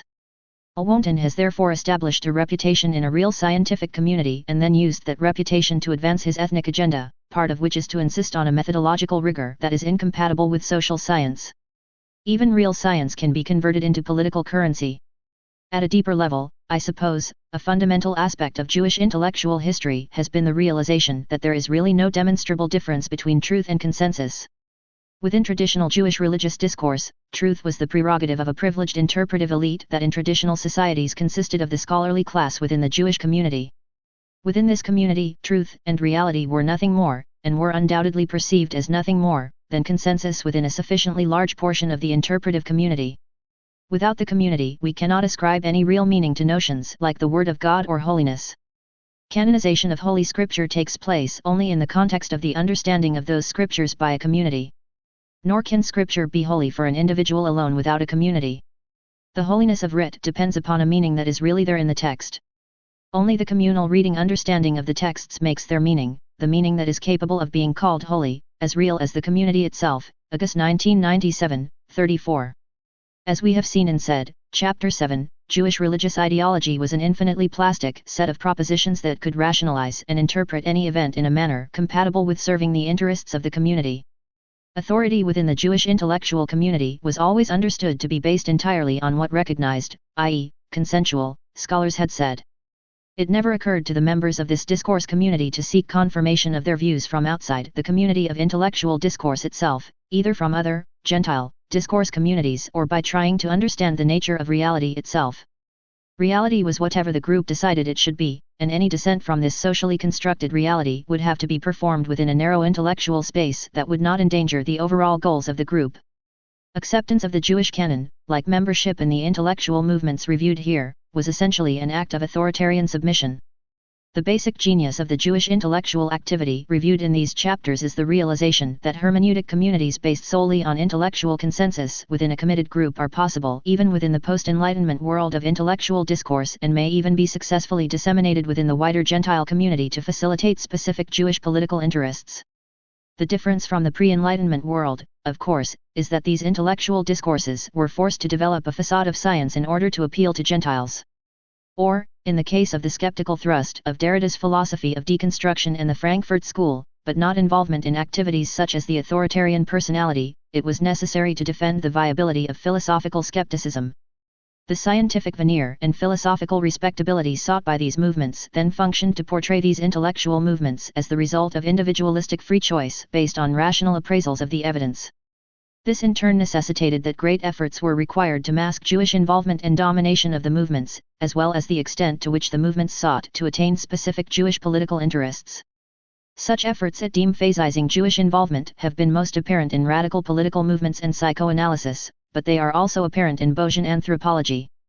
Although the Jewish political agenda of the Frankfurt School was far less camouflaged, even here an important aspect of the program was the development of a body of theory applicable to any universalist conception of society and not in any way dependent on the articulation of a specifically Jewish political agenda.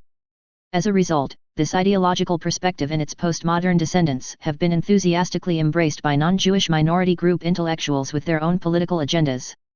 The phenomenon is a good example of the susceptibility of Western individualist societies to invasion by cohesive collectivist groups of any kind. I have noted a strong historical tendency for Judaism to prosper in Western individualist societies and to decline in Eastern or Western collectivist societies, see said, CHS 3.5, PTSDA, Chapter 8. Jews benefit greatly from open, individualistic societies in which barriers to upward mobility are removed and in which intellectual discourse is not prescribed by Gentile-dominated institutions like the Catholic Church. But, as Charles Liebman, 1973, 157, points out, Jews sought the options of the Enlightenment but rejected its consequences by, in my terms, retaining a strong sense of group identity in a society nominally committed to individualism. Individualist societies develop republican political institutions and institutions of scientific inquiry that assume that groups are maximally permeable and highly subject to defection when individual needs are not being met. Individualists have little loyalty to in-groups and tend not to see the world in terms of in-groups and out-groups. There is a strong tendency to see others as individuals and evaluate them as individuals even when the others are acting as part of a collectivist group, Tria NDIS 1995. As a result, intellectual movements that are highly collectivist may come to be regarded by outsiders in individualistic societies as the result of individualistic, rational choice of free agents. Evidence suggests that Jews have been concerned to portray Jewish intellectual movements as the result of enlightened free choice. Thus Jewish social scientists were instrumental in portraying Jewish involvement in radical political causes as the free choice of a gifted minority, Rothman and Lichter 1982, 118, and I have noted the role of the media in portraying Freud as a tireless seeker of truth. Yet because of their collective, highly focused efforts and energy, these groups can be much more influential than the atomized, fragmented efforts of individuals. The efforts of individualists can easily be ignored, marginalized, or placed under anathema. In contrast, the collectivity continues to dominate intellectual discourse because of its cohesiveness and its control of the means of intellectual production. In the long run, however, there is reason to believe that the Western commitment to individualism depends on the absence of powerful and cohesive collectivist groups acting within society, said, CHS 3.5. It is of some importance that none of these post-Enlightenment intellectual movements reviewed here developed a specific positive rationale for continued Jewish identification. The material reviewed in this volume indicates that such an ideological rationale will not be forthcoming because, in a very basic sense, Judaism represents the antithesis of the Enlightenment values of individualism and its correlative scientific intellectual discourse. In the economic and social sphere, Judaism represents the possibility of a powerful, cohesive group ethnic strategy that provokes anti-individualist reactions in Gentile outgroups and threatens the viability of individualist political and social institutions. In the intellectual sphere, Judaism has resulted in collectivist enterprises that have systematically impeded inquiry in the social sciences in the interests of developing and disseminating theories directed at achieving specific political and social interests. It is thus not surprising that although these theories were directed at achieving specific Jewish interests in the manipulation of culture, they could not tell their name, that is, they were forced to minimize any overt indication that Jewish group identity or Jewish group interests were involved, and they could not develop a specific rationale for Judaism acceptable within a post-Enlightenment intellectual context. Instead, Chapter 2, I noted that the Jewish contribution to the wider Gentile culture in 19th-century Germany was accomplished from a highly particularistic perspective in which Jewish group identity continued to be of paramount subjective importance despite its invisibility. Similarly, because of the need for invisibility, the theories and movements discussed here were forced to de-emphasize Judaism as a social category, a form of crypsis discussed extensively in said, Chapter 6, as a common Jewish technique in combating antisemitism. In the case of the Frankfurt School, what strikes the current observer is the intensity with which many of the Institute's members denied, and in some cases still deny, any meaning at all to their Jewish identities, J. 1973, 32. The originators and practitioners of these theories attempted to conceal their Jewish identities, as in the case of Freud, and to engage in massive self-deception, as appears to have been common among many Jewish political radicals. Recall the Jewish radicals who believed in their own invisibility as Jews while nevertheless appearing as the quintessential ethnics to outside observers and at the same time taking steps to ensure that Gentiles would have highly visible positions in the movement, pages 91-93.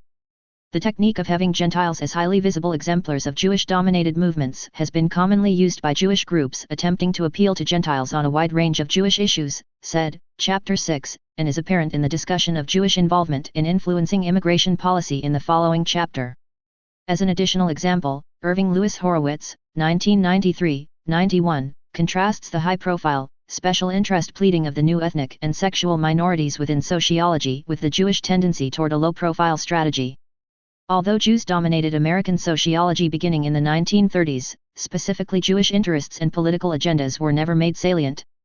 Given this history, it is highly ironic that Jewish neoconservative intellectuals have been in the forefront demanding that social science accept a scientific paradigm rather than the subjectivist, anti-science racialist ideologies typical of recent multiculturalist ideologues.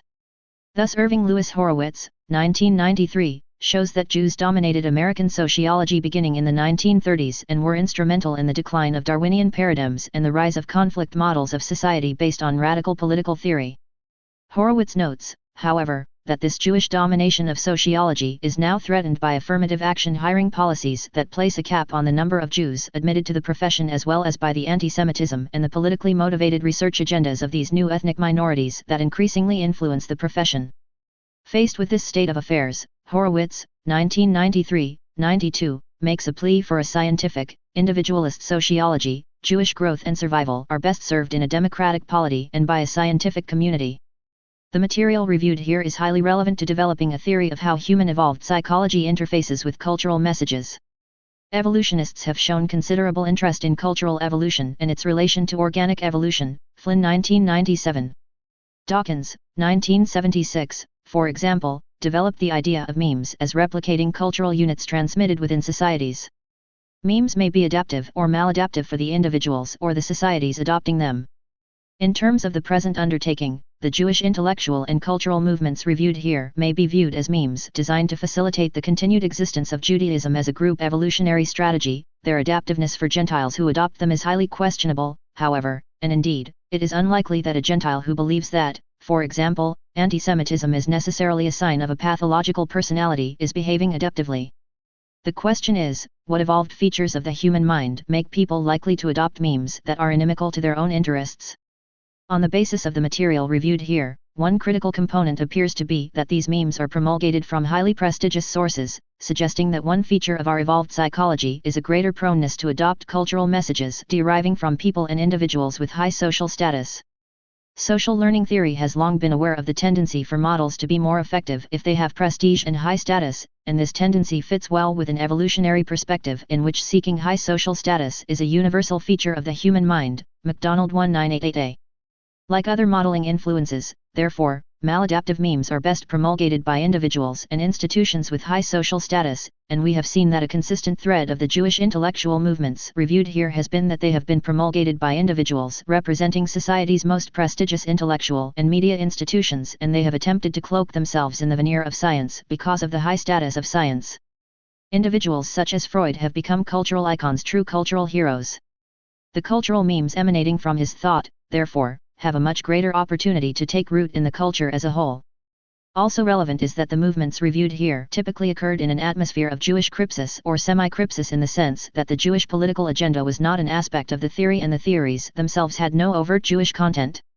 Gentile intellectuals approaching these theories were therefore unlikely to view them as aspects of Jewish-Gentile cultural competition or as an aspect of a specifically Jewish political agenda. To the contrary, they were more likely to view the promulgators of these theories as just like themselves, as individualists seeking scientifically grounded truth about humans and their societies. Social psychological theory has long known that similarity is highly conducive to liking, and this phenomenon is susceptible to an evolutionary analysis. Rushton, 1989. The proposal is that if these theories had been promulgated by traditionally Orthodox Jews, with their different modes of dress and speech patterns, they never would have had the cultural impact that they in fact had. From this perspective, Jewish crypsis and semi-crypsis are essential to the success of Judaism in post-Enlightenment societies, a theme discussed in said, Chapter 9. Evolved mechanisms that facilitate the acceptance of maladaptive ideologies among Gentiles are not the whole story, however. In said, Chapter 8, I noted a general tendency for self-deception among Jews as a robust pattern apparent in several historical eras and touching on a wide range of issues, including personal identity, the causes and extent of anti-Semitism, the characteristics of Jews, for example, economic success, and the role of Jews in the political and cultural process in traditional and contemporary societies. Self-deception may well be important in facilitating Jewish involvement in the movements discussed here. I have noted evidence for this in the case of Jewish political radicals, and Greenwald and Schuh, 1994, persuasively argue that the in-group ethnic bias exhibited by their sample of researchers on prejudice is not conscious. Many of the Jews involved in the movements reviewed here may sincerely believe that these movements are really divorced from specifically Jewish interests or are in the best interests of other groups as well as Jews. They may sincerely believe that they are not biased in their associational patterns or in their patterns of citation in scientific articles, but, as Trivers notes, 1985, the best deceivers are those who are self-deceived. Finally, theories of social influence deriving from social psychology are also relevant and may yield to an evolutionary analysis. I have suggested that the memes generated by these Jewish intellectual movements achieve their influence, at least at first, because of the processes of minority group influence. The issue of whether this aspect of social psychology may be viewed as part of the evolved design features of the human mind remains to be researched. Appendix to Chapter 6, Review of Eric P. Kaufman's The Rise and Fall of Anglo-America. Eric P. Kaufman's The Rise and Fall of Anglo-America presents the case that Anglo-America committed what one might call suicide by idea. White, Anglo-Saxon Protestants were motivated to give up ethnic hegemony by their attachment to Enlightenment ideals of individualism and liberty. Anglo-Americans simply followed these ideals of the Enlightenment to their logical conclusion, with the result that immigration was opened up to all peoples of the world, multiculturalism became the cultural ideal, and whites willingly allowed themselves to be displaced from their preeminent position among the elites of business, media, politics, and the academic world. Kaufman explicitly rejects the proposal that the decline of Anglo-America occurred as a result of some external force. His view is therefore an important contrast to the view elaborated in the Culture of Critique that the rise of Jews to elite status in the United States and particular Jewish intellectual and political movements, for example, the movement to open immigration to all the peoples of the world, were critically necessary, not sufficient, conditions for the collapse of white America. My view is that the outcome was the result of ethnic conflict over the construction of culture. Indeed, the fall of Anglo-Saxon America is a textbook case of how deadly the conflict over the construction of culture can be. In this review, I will show where Kaufman goes wrong, mainly by committing sins of omission in ignoring the Jewish role in the decline of Anglo-America. But it must be said that he provides a fascinating historical overview of the decline of whites in the U.S. As he notes, it was not very long ago that America strongly asserted that it was a nation of Northwestern Europeans and intended to stay that way. As discussed in Chapter 7 of the Culture of Critique, the 1924 Johnson-Reed Act was carefully designed to preserve the ethnic status quo as of 1890, thereby ensuring the dominance of Anglo-Americans. In 1952, the McCarran-Walter Act reiterated the bias toward Northwestern Europe and was passed over President Truman's veto. But only a decade later, in the 1960s, white America began the process of ethnic and cultural suicide. By the 1960s, as if by magic, the centuries-old machinery of WASP America began to stall like the spacecraft of Martian invaders in the contemporary hit film, War of the Worlds.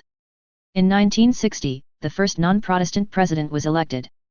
In 1965, the national origins quota regime for immigration was replaced by a colorblind system. Meanwhile, Anglo-Protestants faded from the class photos of the economic, political, and cultural elite, their numbers declining rapidly, year upon year, in the universities, boardrooms, cabinets, courts, and legislatures. At the mass level, the courts holding Anglo-Protestant Americans together began to unwind as secular associations and mainline churches lost millions of members, while the first truly national, non-WASP cultural icons appeared. Pages 2-3. While it is certainly true that other ethnic groups have gone into historical decline or have been replaced by force, the decline of Anglo-America seems mysterious. There are no conquering armies that would easily explain their impending exit from the stage of history. But despite its obvious importance as an historical phenomenon, as Kaufman notes, there has been almost no academic attention to the causes of this very precipitous decline. Perhaps some things are better left unsaid, at least until the losers of this revolution are safely relegated to a powerless position. In the first section, I sketch how a segment of elite white intellectuals saw themselves in America in the 19th century. This is an important part of Kaufman's narrative because he argues that the seeds of the displacement of whites were sown in earlier centuries and merely came to fruition in the 1960s and later. The following are the main conclusions. Many elite white intellectuals and political figures correctly saw that individualism and universalism were ethnic traits traceable to their Germanic ancestors. White liberals during the 19th century often had a muddled view of race, thinking that environmental changes would quickly alter racial traits. Even white liberals imagined that in the future America would be populated by people like them white Anglo-Saxon Protestants. Liberal attitudes on race were part of elite culture emanating from the Puritan strand of American culture, and already in the 19th century there was a gap between elite and popular attitudes. 19th century trends: freedom, representative government, and individualism as Anglo-Saxon ethnic traits.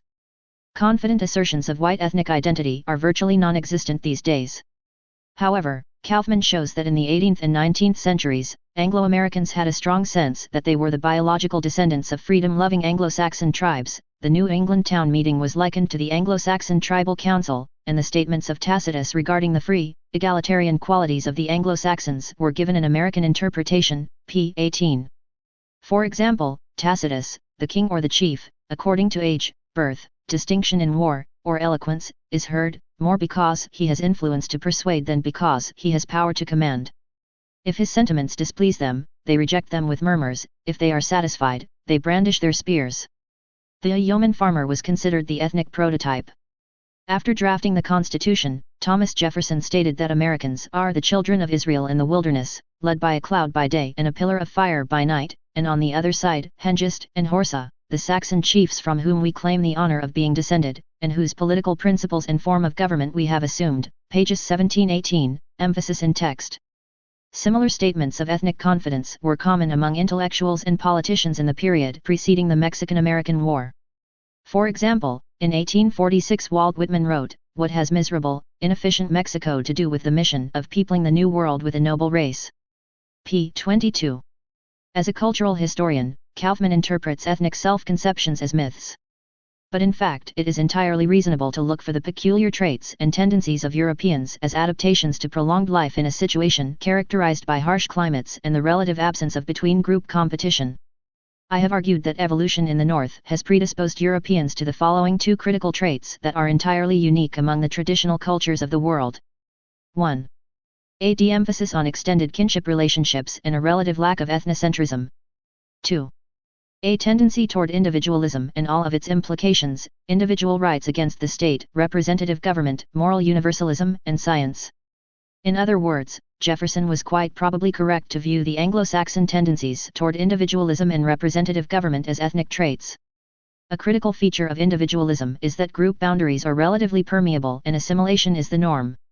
As Kaufman notes, even in the 19th century, individualism resulted in assimilation rather than maintaining impermeable boundaries with other whites. Interethnic relations followed a pattern of Anglo-conformity. Immigrants were to be made into American WASPs by absorbing American English, American liberty, and American Protestantism and, ultimately, by intermarrying with Americans, p. 19. For example, in the late 18th century, the response to large-scale German settlements in Pennsylvania was to reject German-American separatism and a multicultural model of America. Attempts to make German an official language and have laws written in German were rebuffed. German Americans began anglicizing their names to better fit into the American milieu. There was an assumption, even among many liberals, that these ethnic others would look and act like Anglo-Americans. In the 19th century, liberals typically had an optimistic, expansionist Anglo-conformism that accepted the immigrants, provided they looked like Anglo-Protestants and assimilated to the WASP mytho-symbolic corpus, p. 37. Double consciousness, the tension between individualism and ethnic identity. 19th-century American intellectuals tended to have what Ralph Waldo Emerson called a double consciousness, a tendency to think of America as committed to a non-racial liberal cosmopolitanism as well as a tendency to identify strongly with their Anglo-Saxon ethnicity. This fits with individualism because the ideal is to assimilate others rather than to erect strong ethnic boundaries. During this period, expressions of double consciousness can be found among the intellectual elite in which assertions of Anglo-Saxon ethnicity coexisted with statements of universalism. Emerson himself was an example of double consciousness. He wrote that America was the asylum of all nations. The energy of Irish, Germans, Swedes, Poles and Cossacks, and all the European tribes, of the Africans and Polynesians, will construct a new race as vigorous as the new Europe which came out of the smelting pot of the Dark Ages. This very clear statement of universalism coexisted with the following statement from around the same time: it cannot be maintained by any candid person that the African race have ever occupied or do promise ever to occupy any very high place in the human family. The Irish cannot, the American Indian cannot, the Chinese cannot. Before the energy of the Caucasian race all other races have quailed and done obeisance, pages 44-45. Despite Kaufman's claims, these ideas are not really contradictory. The idea that there are differences between the races is compatible with the idea that eventually the races will amalgamate and be better for it.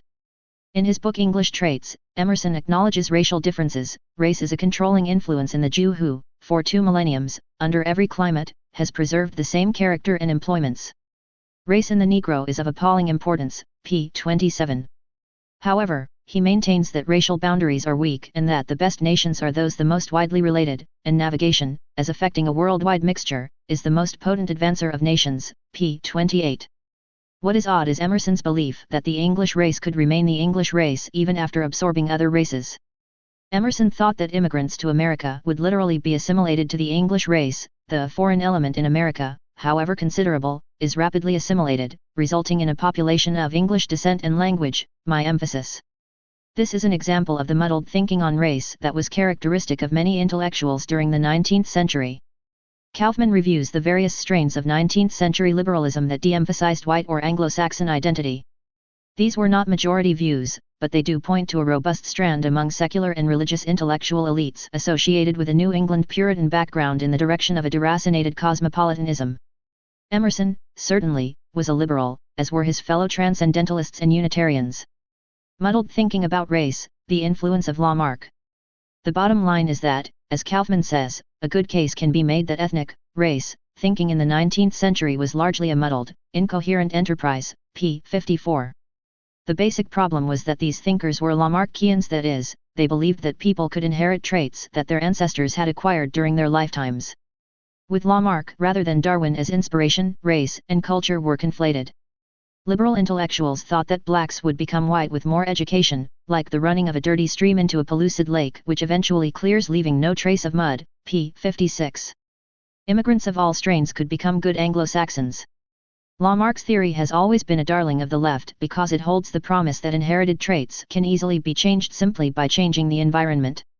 It is no accident that Lamarckism became official ideology in the Soviet Union, and among many Jewish leftists, most notoriously Paul Kammerer, who committed suicide after an article appeared in the prestigious British publication Nature accusing him of scientific fraud attempting to prove Lamarck correct, precisely because it implied that it would be quite easy to mold the new Soviet man or, as Lysenko thought, to develop crops that could flourish in cold climates. In the hands of the Anglo-Saxon assimilationists, Lamarckism was part of the optimistic spirit of elite 19th-century liberal intellectuals who envisioned a future America to be people just like themselves, no matter what their origins. Self-interest and liberal ideology.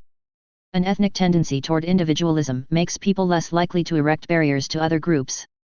But individualists are certainly capable of developing a sense of ethnic identity. In fact, we have seen that it was quite common for Anglo-Saxons to think of individualism as resulting from their ethnic heritage. However, individualists are relatively less ethnocentric, and as a result it is relatively easy for other motivations to predominate. These motivations can range from libertarian self-actualization to self-interested business practices that, for example, promote non-white immigration if there are economic benefits to be had. Kaufman points to a general tendency still apparent today in which elite Protestants made alliances with immigrant groups, including non-white immigrants such as Chinese on the West Coast in the 1870s, to encourage immigration.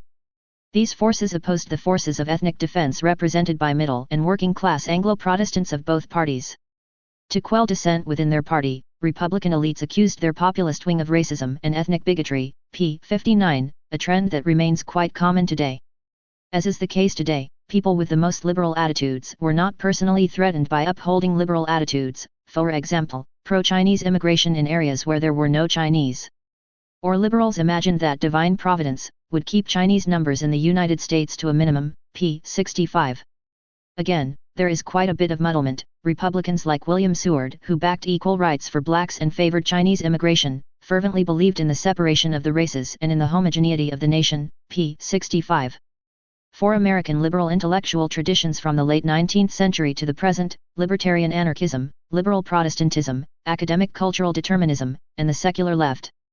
Americans like myself who are distressed at the decline and displacement of whites, the rise of multiculturalism, and massive non-white immigration must acknowledge the strong strands of American culture that have facilitated these phenomena.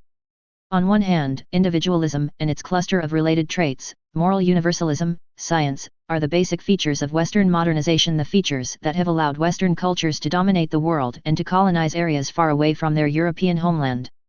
On the other hand, because of its relative lack of ethnocentrism and its tendencies toward assimilation rather than erecting in-group/out-group barriers, an important strand of American individualism has been to develop wildly optimistic and idealistic theories of the American future.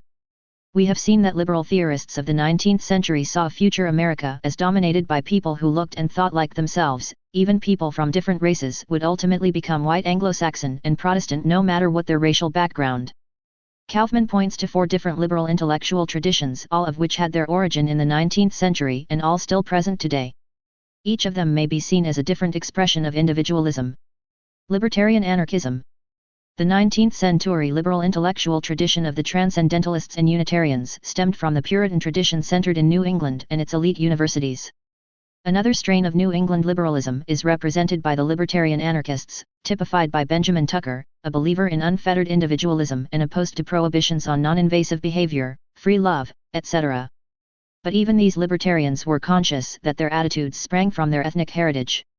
As Kaufman notes, the radical tradition of anarchic individualism did not necessarily point in a cosmopolitan direction, but, as with radical figures, such as Thomas Jefferson, Horace Greeley, Emerson, and Walt Whitman, often reinforced ethno-national pride. Anarchist logic did not wipe clear all traces of white, Anglo-Saxon Protestant attachment. Evidently, the cosmopolitan paradigm had yet to fully shake its cognitive ballast of dominant ethnicity, pages 88-89. A large part of the vision of what Kaufman calls the expressive pathfinders in the early 20th century was a rebellion against small-town Protestant America, its sexual repression, and its other mores which resulted in exclusion of some, for example, homosexuals. This expressive individualist avant-garde culture of New York was not significant in the 19th century, being overshadowed by the genteel radicalism emanating from New England. The New Bohemians in Greenwich Village, ca. 1910-1917, were led by Max Eastman, 1883-1969, and defined themselves by cultural liberation defined as freedom from constraints, an early version of 1960s hippies, self-discovery, emotion over logic, intuition, rebellion, free love, black jazz, and leftist politics. They developed an in-group ideology that functioned like a pseudo-ethnic identity. They had shared attitudes as boundary markers, founding myths, iconic figures, and a utopian vision of an expressive, egalitarian future. Another important figure in this mold was H. L. Mencken, 1880-1956, who opposed Puritanism as moralistic, aesthetically barren, and an impediment to American intellectual development, p. 153. Many were in open rebellion against the Christian, small-town culture they grew up in. Rebels like Hutchins Hapgood were attracted to Jews because they were the other. I was led to spend much time in poor resorts of Yiddish New York, through motives neither philanthropic nor sociological, but simply by virtue of the charm I felt in men and things there. Horace Collin, the Jewish philosopher of cultural pluralism, commented in 1915 on the effects of the individualism of American intellectuals of the period. The older America, whose voice and spirit were New England, has gone beyond recall. Americans of British stock still are prevailingly the artists and thinkers of the land, but they work, each for himself, without common vision or ideals. They have no ethos, anymore. The older tradition has passed from a life into a memory. Quoted by Kaufman as an epigraph to Chapter 7, p. 144. Expressive individualism remained a marginal phenomenon until it became an integral part of the counterculture of the 1960s, especially the hippie component of the 1960s counterculture. At that point, it became ingrained in American mass culture as a component of left-wing modernism, p. 204, spreading from the intellectual elite to the better educated sections of the political and economic elite, the mass media, executive, judiciary, and top bureaucrats, p. 205. The movement of expressive individualism to the center of American culture therefore followed rather than preceded the major cultural changes brought about, in Kaufman's view, by the success of the New York intellectuals, see below. Expressive individualism therefore cannot be seen as causing the eclipse of Anglo-America. Liberal Protestantism. Kaufman notes several strains of liberal Protestantism in 19th-century thought. The Free Religious Association, founded in 1867, was a more liberal offshoot of the Unitarians, the most liberal strain of American religion. But again, the members of the FRA thought of their liberal attitudes as stemming from their ethnic heritage. After stating that his religious movement intended to humanize, not Christianize, the entire world, Francis E. Abbott, founder of the FRA, stated the rest I need comes no longer from spiritual servitude, but must be sought and found in the manly exercise of freedom. It is to those who feel this Anglo-Saxon instinct of liberty stirring in their hearts that my words are addressed, not to those who feel no galling pressure from the easy yoke, p. 90, my emphasis. Merrill Gates, 1848–1922, president of Rutgers College and a Congregationalist preacher, also combined his religious commitments with a belief that his political attitudes stemmed from his ethnic heritage. There is no other manifest destiny for any man than liberty. To this we liberals are committed, by all the logic of 2,000 years of Teutonic and Anglo-Saxon history, since Arminius made a stand for liberty against the legions of Rome, p. 90. Kaufman points out that we should bear in mind that FRA members at this point had failed to relinquish their Anglo-Protestant psychic redoubts, and none spoke of stripping the nation of its implicitly white, Anglo-Saxon, or Protestant heritage, p. 91. Many Protestants believed that all Americans would eventually voluntarily become Protestants. Religious leaders, particularly Methodists and Baptists, rejected the idea of writing Christianity into the U.S. Constitution, but they retained the belief that the U.S. government was Christian. Anglo-Protestants wanted their tradition to be supreme, but their Universalist liberal commitments would not countenance boundary-defining measures of legislative origin, p. 47. Christianity would retain its special place by persuasion, not coercion. As indicated below, the liberal cosmopolitanism of the late 20th century has taken the opposite strategy. Once it achieved power, it developed strong overtones of coercion, including attempts to limit freedom of speech and remove people from their jobs for beliefs and attitudes that conflict with the cosmopolitan zeitgeist, an indication that liberal cosmopolitanism of the late 20th century is in a critical sense not in the individualist tradition of America. Moreover, even though they did not approve of Catholicism, Protestant religious leaders in the 1840s did not oppose Catholic immigration, believing that they could convert them to the American faith, p. 47, and absorb them into the Anglo-Saxon race. Indeed, all races would immigrate to America for the new millennium. In the words of a prominent Baptist, in the gathering of all nations and races upon our shores, do we not witness the providential preparation for a second Pentecost that shall usher in the millennial glory? p. 49. All races would be absorbed into the Anglo-Saxon race, their better qualities absorbed, yet remaining essentially unchanged, p. 49. Kaufman comments that it is necessary to understand that liberal and Anglo-Protestant attitudes were not opposing viewpoints, but part of the same myth-symbol complex of dualistic ethnic beliefs whose contradictions were obscured by a giddy, expansionist spirit of optimism, p. 50. Indeed, this is an extreme form of egocentrism. What the good minister is saying is that all peoples will eventually assimilate in race and religion to look and behave pretty much like he does. The period from 1900–1910 also saw the beginnings of a liberal Protestant elite willing to sacrifice the dream of conversion for universalist, humanitarian ethics. The idea that Anglo-Saxons would convert the world to Protestant Christianity, common in the late 19th century, faded after 1910. This elite was more open to religious relativity and criticized the implicit whiteness of Christian missionaries. The Federal Council of Churches, FCC, estab. 1908, became a key organizing body for liberal Protestantism. In 1924, at the time when the U.S. Congress was overwhelmingly passing an immigration restriction bill biased toward immigration from Northwestern Europe, the FCC resolved that the assumption of inherent racial superiority by dominant groups around the world is neither supported by science nor justified by ethics. The effort to adjust race relations on that basis and by the use of force is a denial of Christian principles of the inherent superiority of ethical values and the supreme worth of personality. As it applies to the white and Negro people in America, it is a philosophy that leads only to suffering and despair. p. 124. The FCC used Universalist passages from the New Testament rather than passages reflecting Jewish ethnic interests from the Old Testament. This was an elite point of view, and there was a major gap with popular attitudes. The 1920s saw the Protestant masses devoted to immigration restriction and fearful of communism and other forms of political radicalism associated with immigrants, with many sympathetic to the Ku Klux Klan. Despite these popular sentiments, the Protestant media and ministers in the North and the South attacked the KKK throughout the 1920s. Some liberal ministers were forced to leave their congregations because of popular attitudes. This elite established itself at the highest levels of the culture well before the final fall of Anglo-America. From 1918 to 1955, the concept of national identity held by Anglo-Protestant university administrators, intellectuals, federal bureaucrats, and the federal executive underwent a shift from a WASP conception to a more pluralist construct, p. 130. This elite attitude embraced pluralism rather than assimilation. But liberal progressivism was not characteristic of the great mass of American whites. Liberal progressives soon found themselves marginal not only to American society, but to the progressive mainstream as well, p. 105. During the 1920s there was a rise of fundamentalist, non-elite Protestantism typified by figures like Billy Sunday and Carl McIntyre in opposition to the liberal elite establishment. The masses of Protestants, even in liberal denominations, did not buy into the cosmopolitanism of the elites. The FCC and the religious media opposed the Reed-Johnson Act of 1924, a position which was very much a minority point of view. During the 1930s and the early stages of World War II, the only successful attempt to get Protestants to respond positively to refugees was when they were British. Jewish refugees were harder to place and the response was not enthusiastic, p. 137.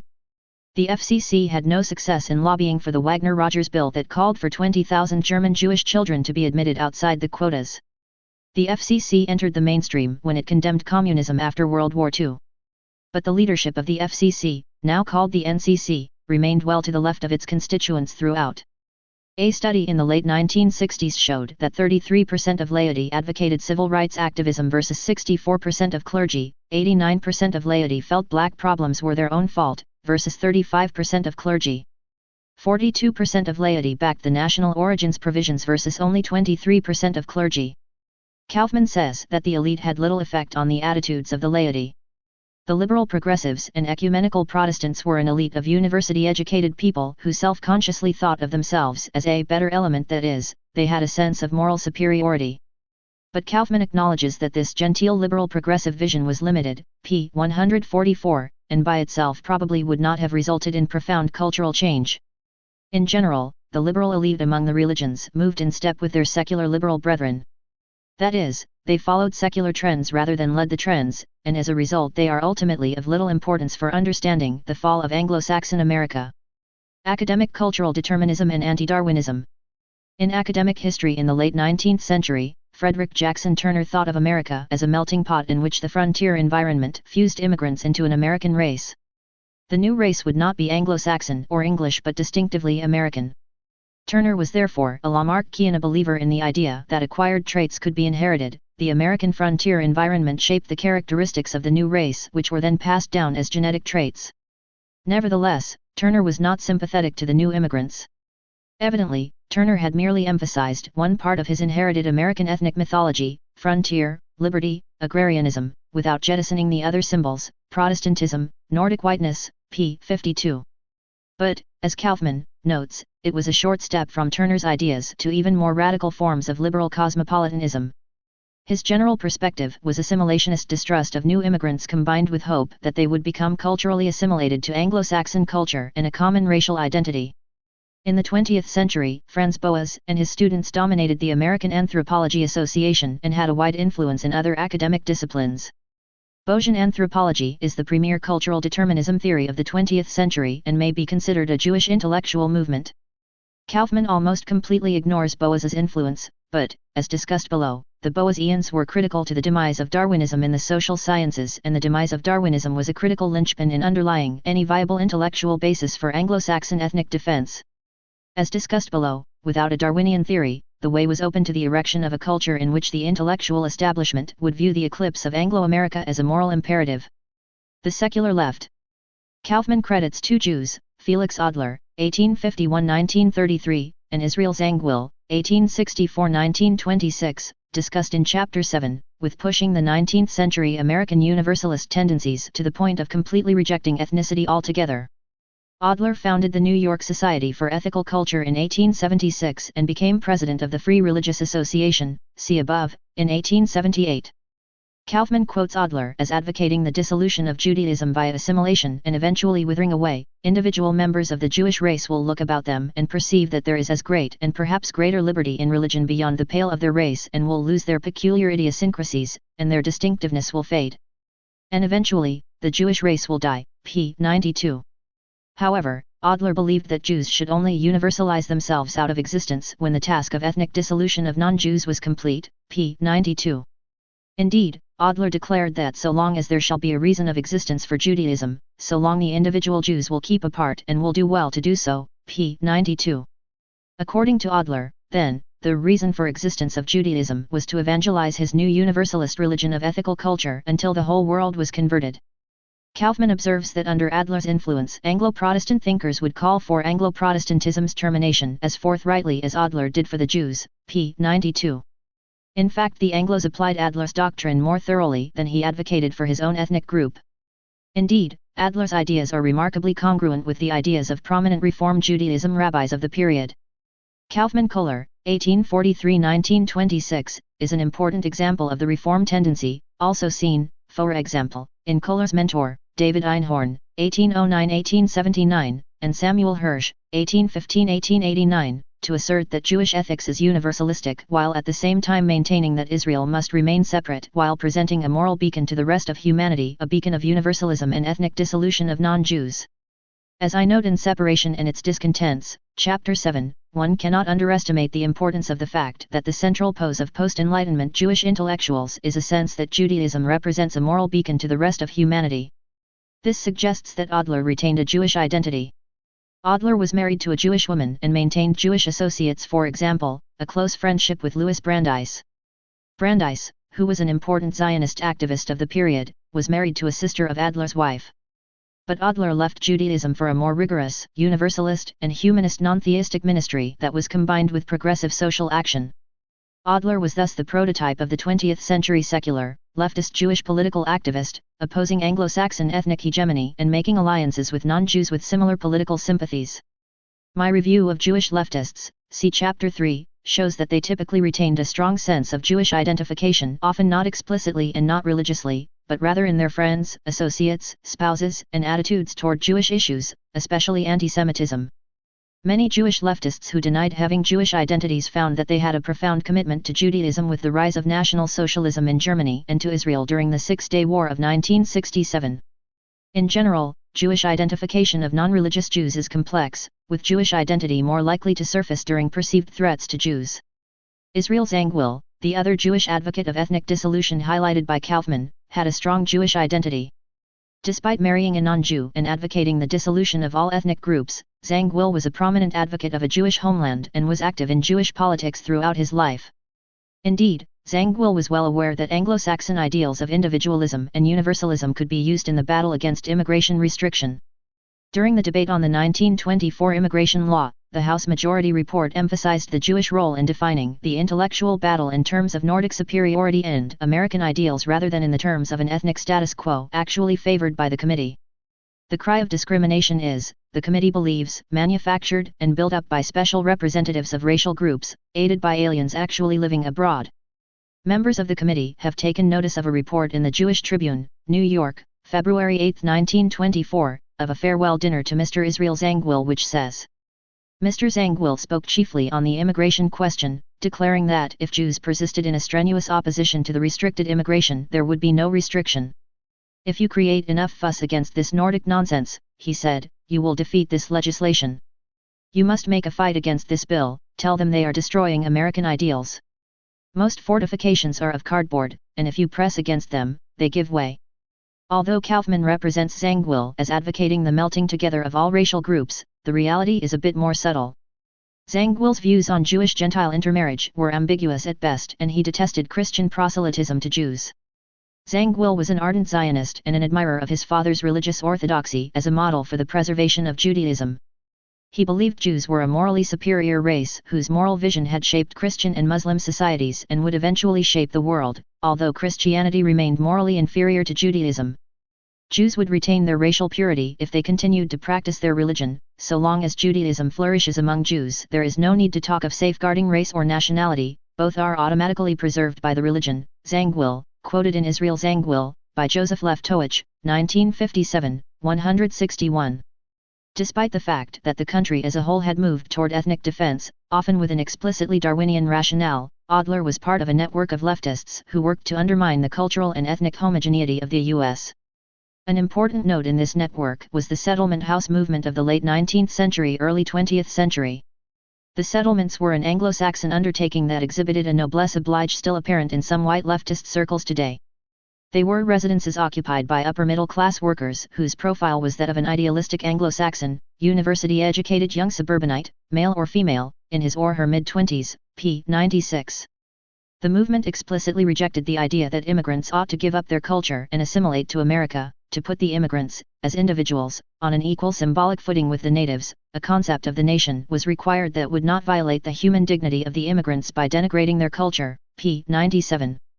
Cultural pluralism was encouraged. The nation would be implored to shed its Anglo-Saxon ethnic core and develop a culture of cosmopolitan humanism, a harbinger of impending global solidarity, pages 97-98. The leader of the settlement house movement, Jane Addams, advocated that America shed all allegiance to an Anglo-Saxon identity. Addams came from a liberal Quaker background, another liberal strand of American Anglo-Saxon Protestant culture, like the Puritans stemming from a distinctive British subculture. In general, the Quakers have been less influential than the Puritans, but their attitudes have been even more consistently liberal than the Puritan-descended intellectuals who became a dominant intellectual liberal elite in the 19th century. For example, John Woolman, the quintessential Quaker, was an 18th-century figure who opposed slavery, lived humbly, and, most tellingly for the concept of ethnic defense, felt guilty about preferring his own children to children on the other side of the world. A connection between Jane Addams and the Puritan intellectual tradition was that Harvard philosopher William James influenced Addams and approved her ideas. James was a member of Felix Adler's Ethical Culture Society, a group that Kaufman terms the fount of Jewish cosmopolitanism, p. 101, and his student was Horace Collin, the premier theorist of a multicultural America and an ardent Zionist. William James was a moral universalist. Moral progress is a value that outweighed group survival, a point of view that reaffirmed Felix Adler's cardinal dictum that particular ethnic groups had a duty to sacrifice their existence for the progress of humankind. The dominant Anglo-Saxon group had no case for its preservation but instead needed to devote itself to bring about the new cosmopolitan humanity, p. 102. This was a rarefied phenomenon of a small but elite minority. Even many settlement workers believed in an Anglo-Saxon America and favored immigration restriction. Randolph Bourne's Atlantic Monthly article of 1916 is a classic statement of a multicultural ideal for America. Bourne, who, as Kaufman notes, was a disciple of Horace Collin who is discussed in Chapter 7, acknowledged the concern that different nationalities hadn't blended, but he advocated that America become the first international nation, a cosmopolitan federation of national colonies. All other ethnic groups would be allowed to retain their identity and cohesion. It is only the Anglo-Saxon that is implored to be cosmopolitan. In particular, Bourne wrote that it is not the Jew who sticks proudly to the faith of his fathers and boasts of that venerable culture of his who is dangerous to America, but the Jew who has lost the Jewish fire and become a mere elementary, grasping animal. People like Bourne, H. L. Mencken, and Sinclair Lewis had a strong sense of intellectual elitism and rebellion against Protestant, small-town America. A character in Sinclair Lewis's Main Street complains that the townspeople have a standardized background scornful of the living. A savorless people, gulping tasteless food and viewing themselves as the greatest race in the world, p. 158.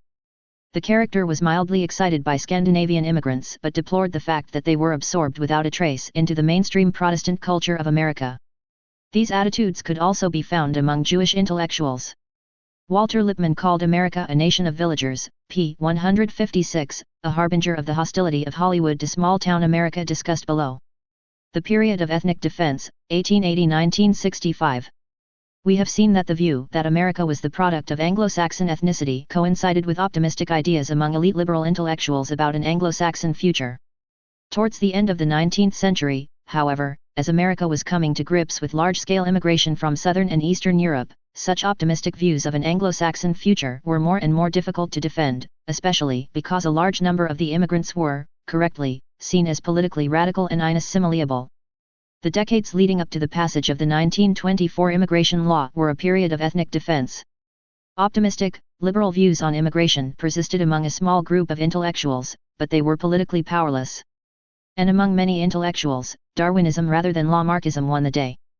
The result was an effective alliance between the Boston, Puritan-descended intellectual elite and rural whites in an effort to prevent being overwhelmed by this threat. Whenever the northeastern WASP elite make common cause with their less prestigious but more numerous provincial kin, Anglo-Protestant ethnic nationalism revives, p. 26. In 1885 a Congregationalist minister noted that political optimism is one of the vices of the American people. We deem ourselves a chosen people, and incline to the belief that the Almighty stands pledged to our prosperity. Until within a few years, probably not 1 in 100 of our population has ever questioned the security of our future. Such optimism is as senseless as pessimism is faithless, pages 68-69.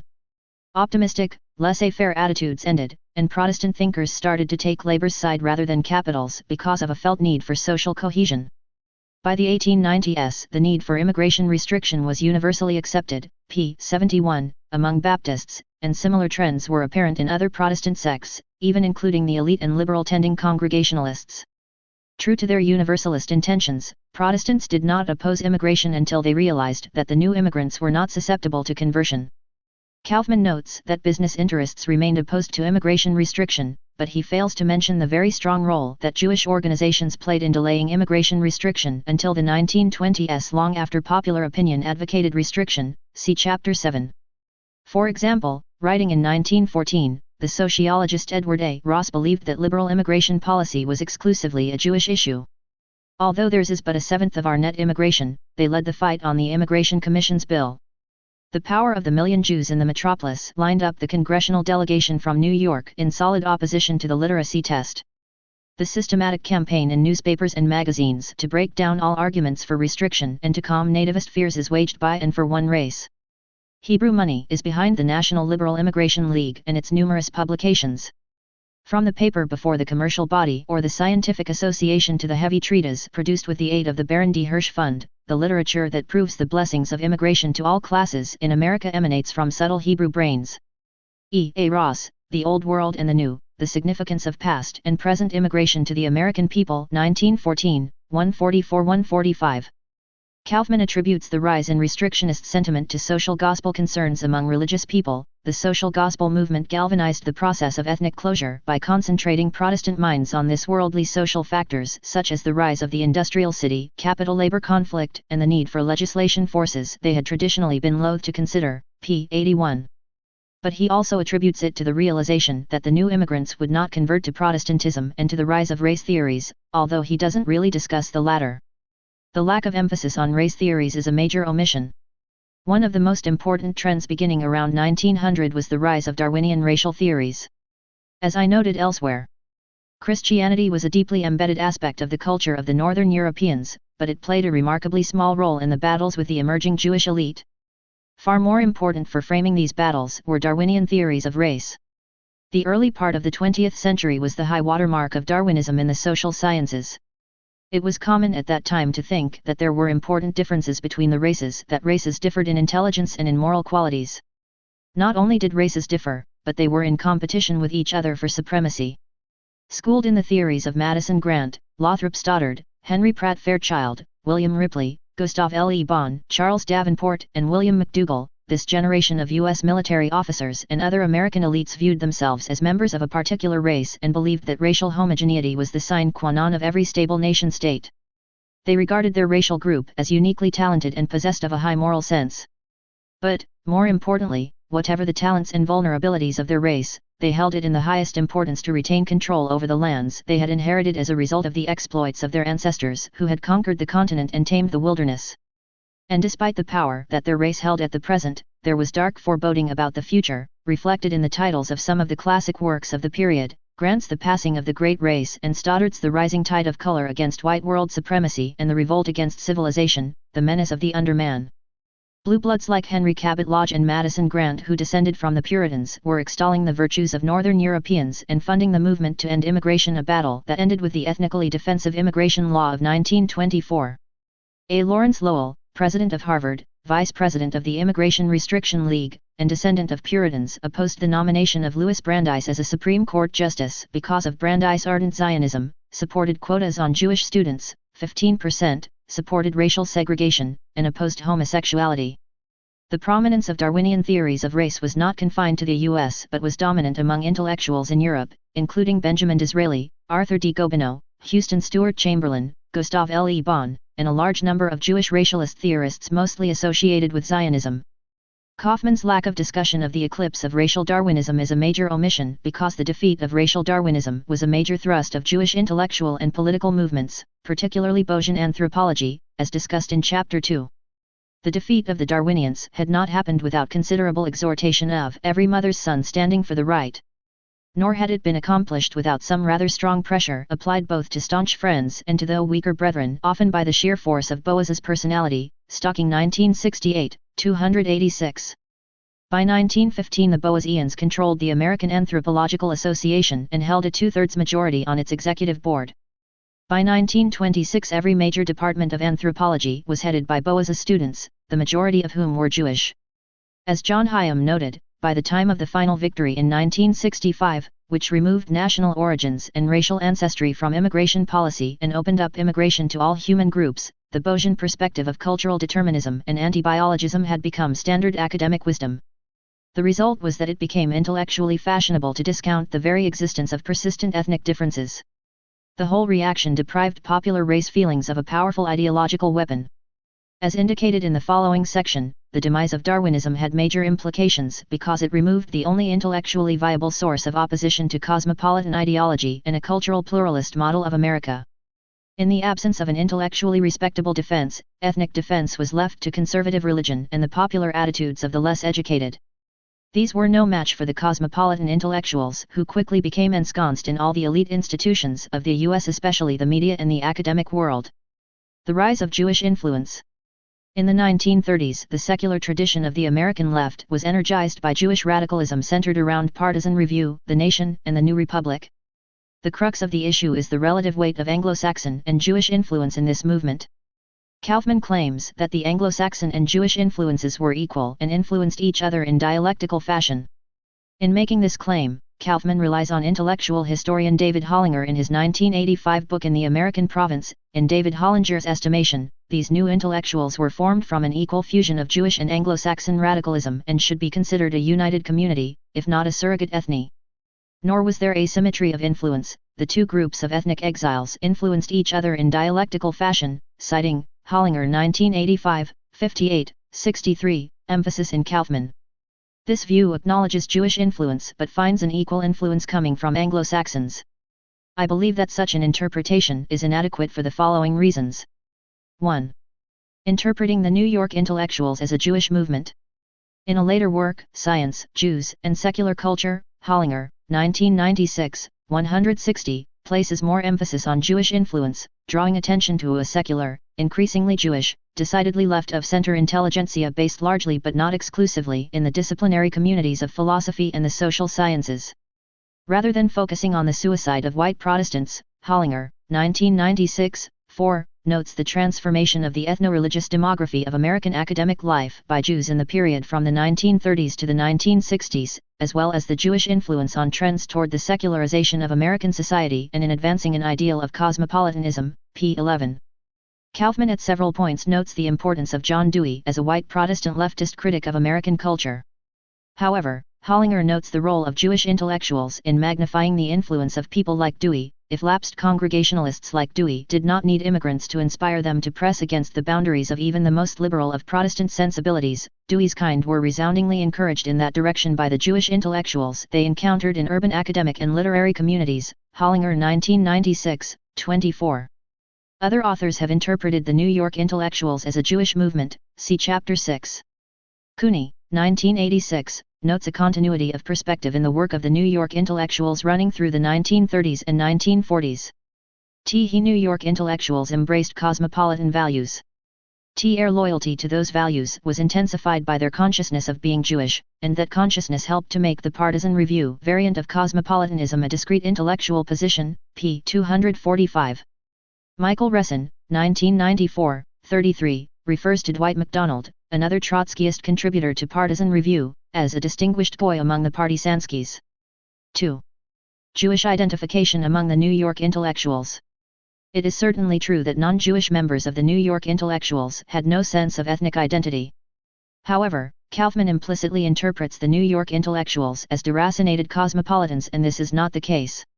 In Chapter 6 I show that the Jewish members of the New York intellectuals typically had a strong Jewish identity. For example, Clement Greenberg, the prominent art critic, took a leadership role in combating the last vestiges of anti-Semitism in the literary world during the 1940s. He stated, "I believe that a quality of Jewishness is present in every word I write, as it is in almost every word of every other contemporary American Jewish writer." Philosopher Sidney Hook, who was a leader among the New York intellectuals, had a strong Jewish identification. He was a Zionist, a strong supporter of Israel, and an advocate of Jewish education for Jewish children, and he was a strong advocate of the view that the principles of democracy required ethnic and cultural diversity. Hollinger notes that Jewish identification of the New York intellectuals became apparent after World War II. From the beginning, the New York intellectuals were deeply concerned about anti-Semitism, and, as E.S. Shapiro notes, Judaism, 38, 1989, the fact that the supposedly cosmopolitan intellectuals should concern themselves with such a parochial matter as Jewish identity reveals the hold which Jewishness has had on even the most acculturated, p. 286, 292. Shapiro shows quite clearly that New York intellectuals such as Alfred Kazin, Irving Howe, Sidney Hook, and Philip Roth had strong Jewish identifications and analysis that accords with the account provided in Chapter 6. Indeed, the origins of the New York intellectuals lie with Trotskyism, which, as Sidney Hook noted, see Chapter 3, was often seen by outsiders as a Jewish group to the point that non-Jewish Stalinists used anti-Jewish arguments against them. As I noted in Chapter 3, there is a strong pattern in which Jewish leftists idolized other Jewish leftists, especially Trotsky and Rosa Luxemburg. In my view, this is an aspect of the ethnic nexus of the Jewish left. This suggests that even at its origins in the 1930s, the nascent New York intellectuals had a subtle, perhaps self-deceptive Jewish identity of the sort not at all uncommon among Jewish leftists generally, see also Chapter 3. And the final resting place of many New York intellectuals was neoconservatism, an attachment that was motivated by attachment to Israel and concern about the treatment of Jews in the Soviet Union, see Appendix to Chapter 5 of the Kindle edition, Neoconservatism as a Jewish Movement. Moreover, New York intellectuals, such as future neocon Norman Podhoretz, had a lifelong antipathy toward white Anglo-Saxon Protestants related to their Jewish identity. Like their radical cousins, Jacob Heilbrunn points out that they sought to overturn the old order in America. After all, no matter how hard they worked, there were still quotas at the Ivy League universities. Then there were the fancy clubs, the legal and financial firms that saw Jews as interlopers who would soil their proud escutcheons and were to be kept at bay. Smarting with unsurpassed social resentment, the young Jews viewed themselves as liberators, proclaiming a new faith. Heilbrunn mentions the snobbery of the Columbia English department, where Jews were seen as cultural interlopers.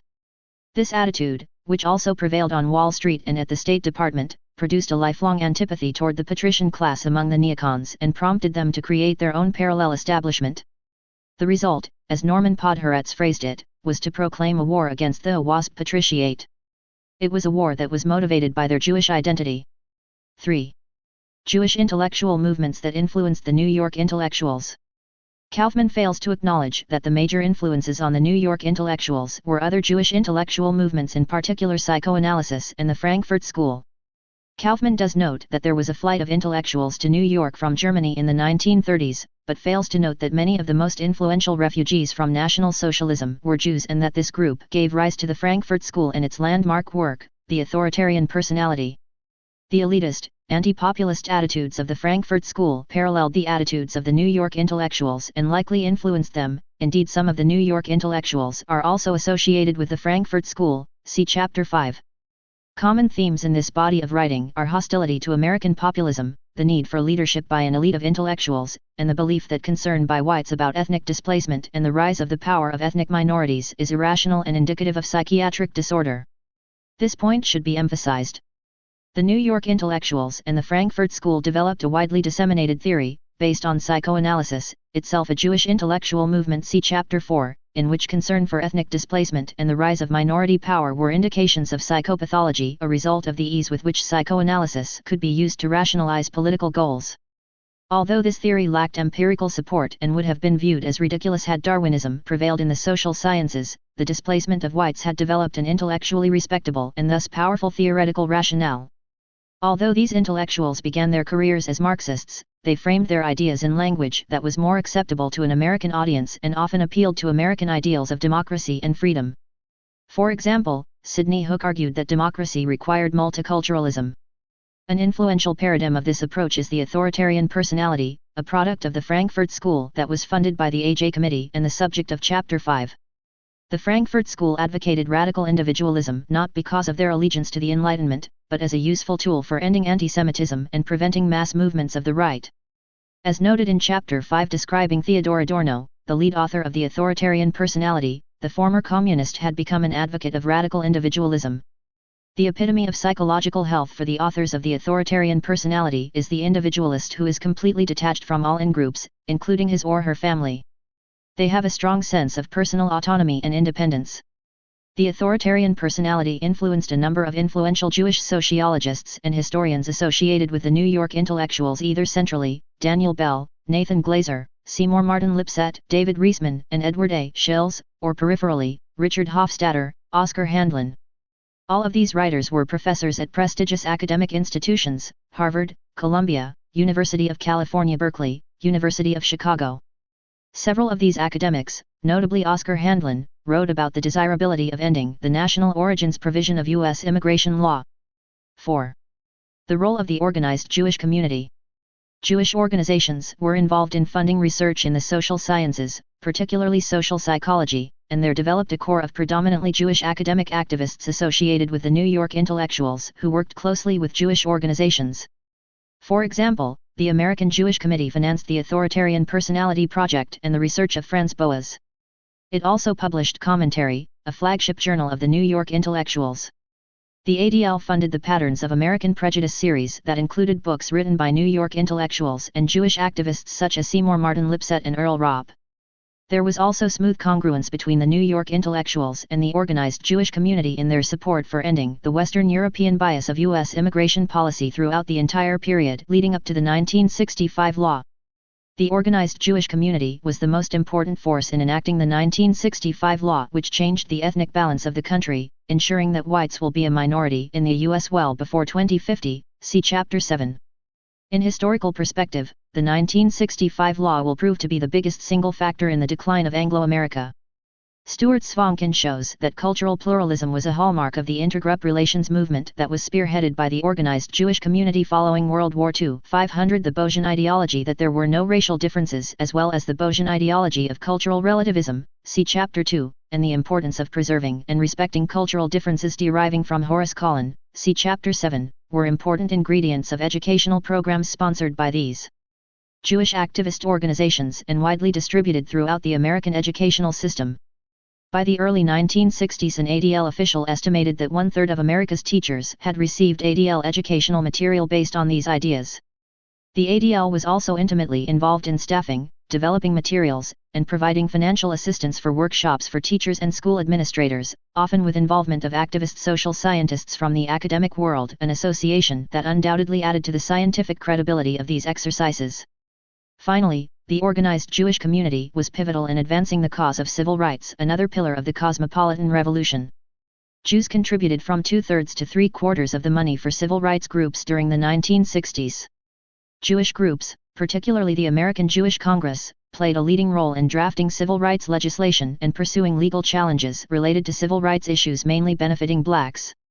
David Levering Lewis notes that Jewish support, legal and monetary, afforded the civil rights movement a string of legal victories. There is little exaggeration in an American Jewish Congress lawyer's claim that many of these laws were actually written in the offices of Jewish agencies by Jewish staff people, introduced by Jewish legislators and pressured into being by Jewish voters. 5. Anti-nationalist tendencies among Jewish intellectuals in other countries. Yuri Slezkine shows that Jewish intellectuals were associated with anti-nationalist cultural movements throughout Eastern and Central Europe in the period prior to World War II. Thus, Their activities in opposition to the traditional culture of America is part of a larger pattern. Indeed, Kaufman correctly points to the fierce criticism of regionalism by the New York intellectuals, as represented, for example, by Meyer Shapiro's critique of Thomas Hart Benton.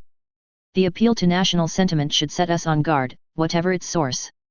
And when it comes as does Benton's with his conceited anti-intellectualism, his hatred of the foreign, his emphasis on the strong and masculine, his uncritical and unhistorical elevation of the folk, his antagonism to the cities, his ignorant and violent remarks on radicalism, we have good reason to doubt his professed liberalism.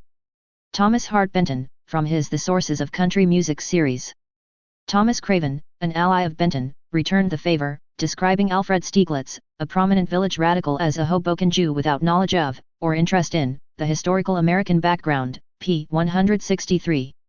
Clearly the New York intellectuals were attacking populism in favor of themselves as an intellectual elite. The New York intellectuals associated rural America with nativism, anti-Semitism, nationalism, and fascism, as well as with anti-intellectualism and provincialism. The urban was associated antithetically with ethnic and cultural tolerance, with internationalism, and with advanced ideas.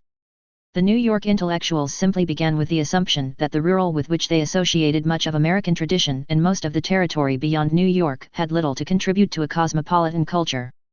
By interpreting cultural and political issues through the urban-rural lens, writers could even mask assertions of superiority and expressions of anti-democratic sentiments as the judgments of an objective expertise. The last line bears repeating. The New York intellectuals were engaged in a profoundly anti-democratic enterprise, given that they rejected and felt superior to the culture of the majority of Americans. The battle between this urbanized intellectual and political establishment and rural America was joined on a wide range of issues. Particularly important was the issue of immigration. In this case, and in the entire range of what became mainstream liberal politics, the New York intellectuals had the enthusiastic support of all of the mainstream Jewish organizations. Conclusion: the fall of the Anglo-Saxons. In the final analysis, I agree with Kaufman that what occurred, therefore, was an attempt by the new avant-garde ethnic community to replace the Anglo-Protestants as the culturally dominant group in the nation, an event that was to hasten the WASP to cosmopolitan shift in the nation's identity, p. 165, emphasis in text. The only difference is that I would delete the quotation marks around ethnic. This was not an imaginary or quasi-ethnic community, but an actual community that had as its background a cohesive group of intellectuals dominated by people who were not only Jewish ethnically but also identified as Jews and were motivated at the psychological level by typically Jewish fear and loathing of Anglo-America as the culture of an outgroup. And, at the end of the day, this assault on Anglo-America furthered Jewish goals in displacing Anglo-Saxons as a dominant elite.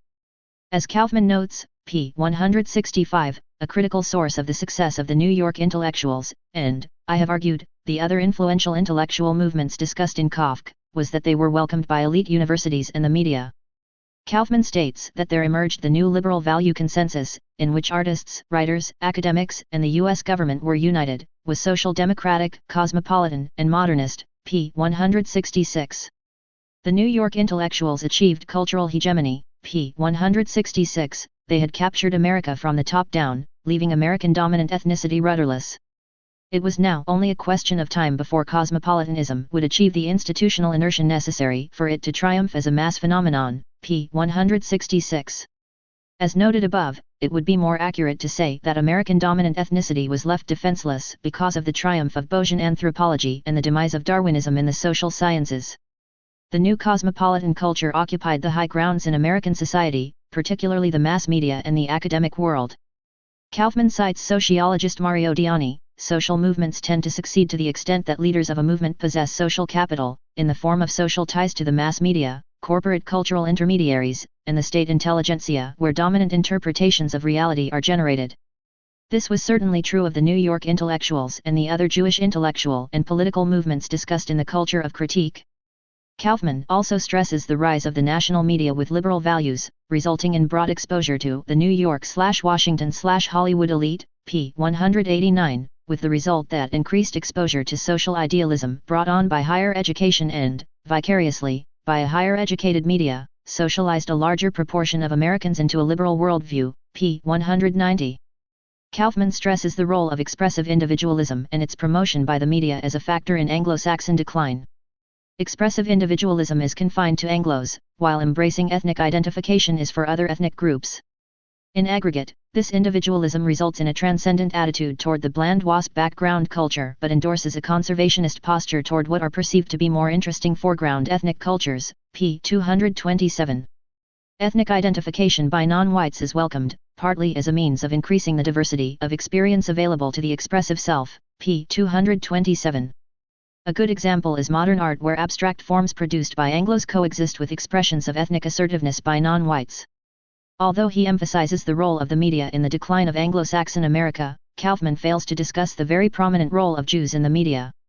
My review of this topic is in the preface to the paperback edition of The Culture of Critique, 2002, where I note that ethnic Jews have a very large influence on the media, far larger than any other identifiable group, and I show that the attitudes promoted by Jews in the media are influenced by their Jewish identity and reflect the liberal/left/cosmopolitan attitudes of the wider Jewish community.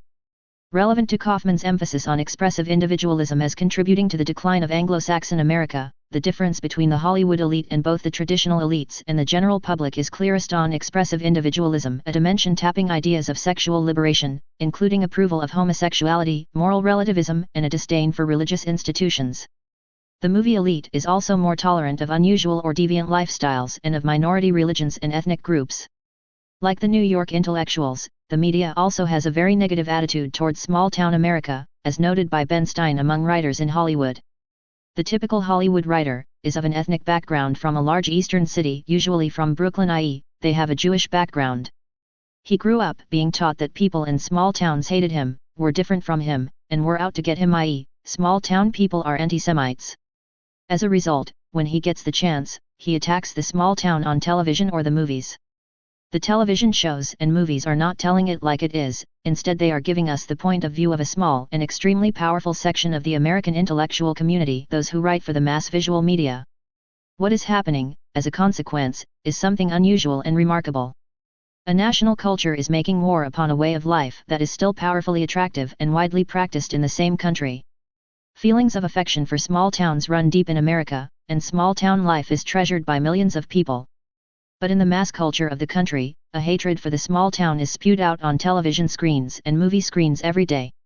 Television and the movies are America's folk culture, and they have nothing but contempt for the way of life of a very large part of the folk. People are told that their culture is, at its root, sick, violent, and depraved, and this message gives them little confidence in the future of that culture. It also leads them to feel ashamed of their country and to believe that if their society is in decline, it deserves to be. The result was that even people in Middle America who fancied themselves intelligent wanted to have attitudes approved by their intellectual superiors. Whereas from 1900-1920 magazines typically featured biographical sketches of military leaders, politicians, and businessmen, thereafter the media promoted idols of consumption and leisure, particularly entertainment figures, leading to modernist consumerism. Kaufman concludes that the American myth-symbol complex was purged by the nation's cultural leaders of its white, Anglo-Saxon, and Protestant components. With this intellectual backing removed, American dominant ethnicity had only its less educated, traditionalist population to fall back on, a constituency that would decline markedly in the decades ahead, p. 174. Kaufman also highlights the importance of the education explosion after World War II in the context of the fact that academics were overwhelmingly liberal, especially in the social sciences and humanities from the 1930s on. This is a key theme also of the culture of critique, Bayesian anthropology, Marxism, psychoanalysis, the Frankfurt School, and the New York intellectuals attained the pinnacle of academic respectability and collectively dominated thinking in the social sciences and humanities. As a result, educated people were socialized within these mutually reinforcing frameworks, and academics engaged in status competition within the boundaries defined by these movements. Public opinion surveys bear out attitude change in a liberal direction correlated to greater education in children than parents. If education level remained the same, there was little change in attitudes, p. 191. Kaufman notes that in 1965 only 32% favored eliminating the national origins provisions from U.S. immigration law. Since 1965, the public has become more restrictionist and has always favored a decrease in numbers of immigrants.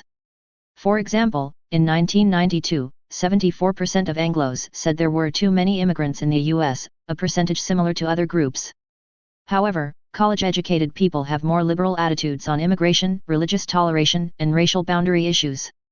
Kaufman proposes that the national media and education are the prime movers of attitude change as the country became more literate and educated and more middle class as opposed to working class. I agree, but my point is that ultimately these changes would not have happened without Jewish ethnic activism among Jewish intellectuals, Jews in the media, and the organized Jewish community. Kaufman charts the decline of Anglo-Saxons and the rise of the Jews in all areas of the American elite, from university departments of political science to the federal civil service. For 20 years, the dewasping of the ruling elite in America has proceeded at a breathtaking pace. Kaufman cites the important study of Lerner et al., showing that Jews were highly overrepresented in several areas of the elite, especially in the media and the legal profession. Jews outnumbered Anglo-Saxons 58-21 among elites in television, 48-25 among public interest elites, and 40-21 among legal elites. The same study found that, in stark contrast to the Jews, WASPs were not overrepresented within the ranks of the national elite. Frank Salter has shown that on issues of concern to the Jewish community, Israel, immigration, ethnic policy in general, Jewish groups have 4 times the influence of European Americans despite representing approximately 2.5% of the population. These are very high overrepresentations indeed. White Protestants became underrepresented in corporate elites by the 1980s, and there is a steady decline in political power in Congress. Even people of mixed European heritage tend to identify with the non-Anglo-Saxon side of the family. For example, people of Italian-Scottish descent chose to identify themselves as Italian by a 3-to-1 ratio. There was also a heavy decline in white associational patterns and social capital, as described by Robert Putnam. Elks, Shriners, JCs, Masons all suffered major declines. Kaufman is also correct in noting the gap between elite and non-elite white opinion. Kaufman emphasizes the class difference among whites. We may even surmise a long-run scenario in which lower-status whites retreat to a rural, interior ethnic homeland, while upper-status whites pursue their modern lifestyle orientation in the nation's more dynamic, increasingly hybridized, white minority cities, pages 262-263.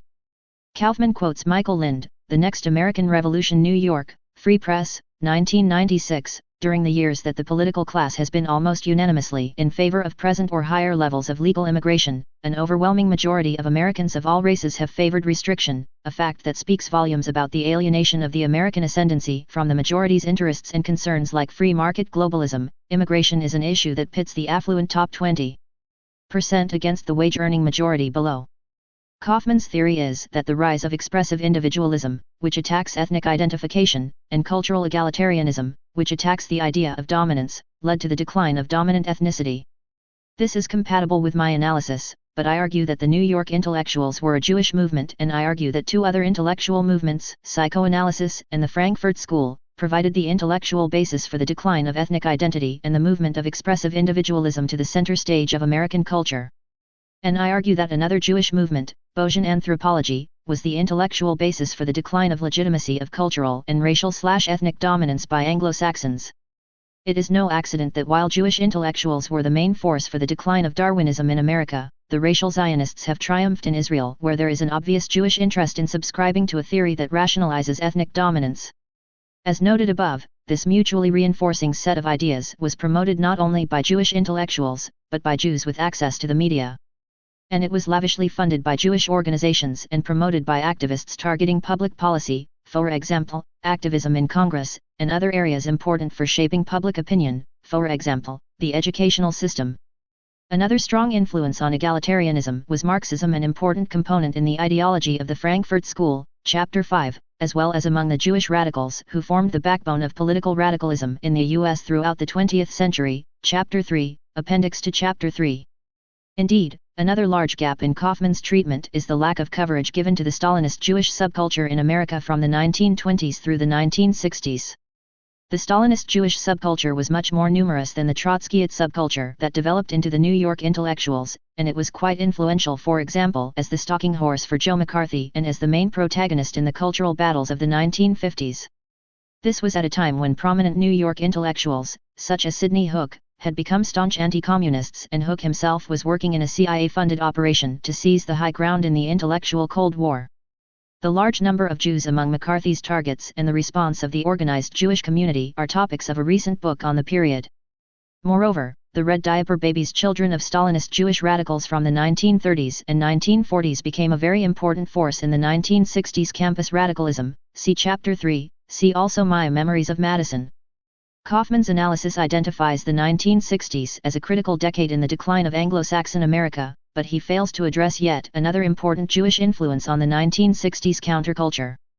Also congruent with the argument in The Culture of Critique, Kaufman proposes that once the new value set was institutionalized, it became the focus of status competition within the boundaries set by these movements, p. 247. Kaufman rejects a rational explanation for Anglo-Saxon decline due to mass mobilization from below.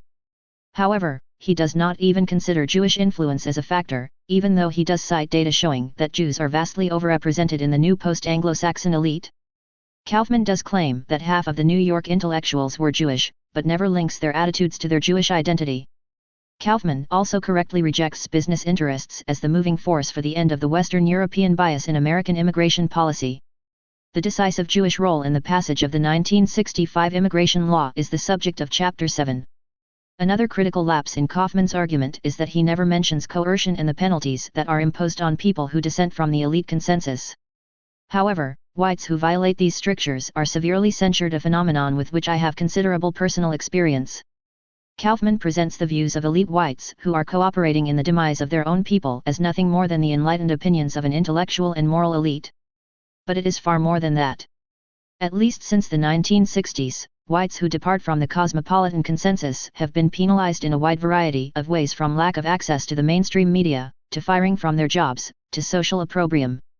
Moreover, the same forces that have legitimated and institutionalized the cosmopolitan zeitgeist for whites are endeavoring to make this revolution permanent by enacting hate speech laws prohibiting the expression of ideas that conflict with their version of reality. For example, the organized Jewish community is deeply involved in advocating restrictions on free speech in America and throughout the West. The result is that conservatives are forced to couch their ideas in the universalist language of cosmopolitanism. Kaufman points out that even measures of white ethnic defense, such as English-only measures and immigration restriction, have had to be couched in the language of civic universalism. Indeed, Kaufman, who is part Jewish, part Chinese, and part Hispanic ethnically, is entirely on board with the idea that cosmopolitanism will have to resort to social controls on white consciousness to make its victory permanent. Institutional pressure must be brought to bear on ethnic revival of whites, prompting the communitarian impulse to discharge itself along liberal lines, p. 301.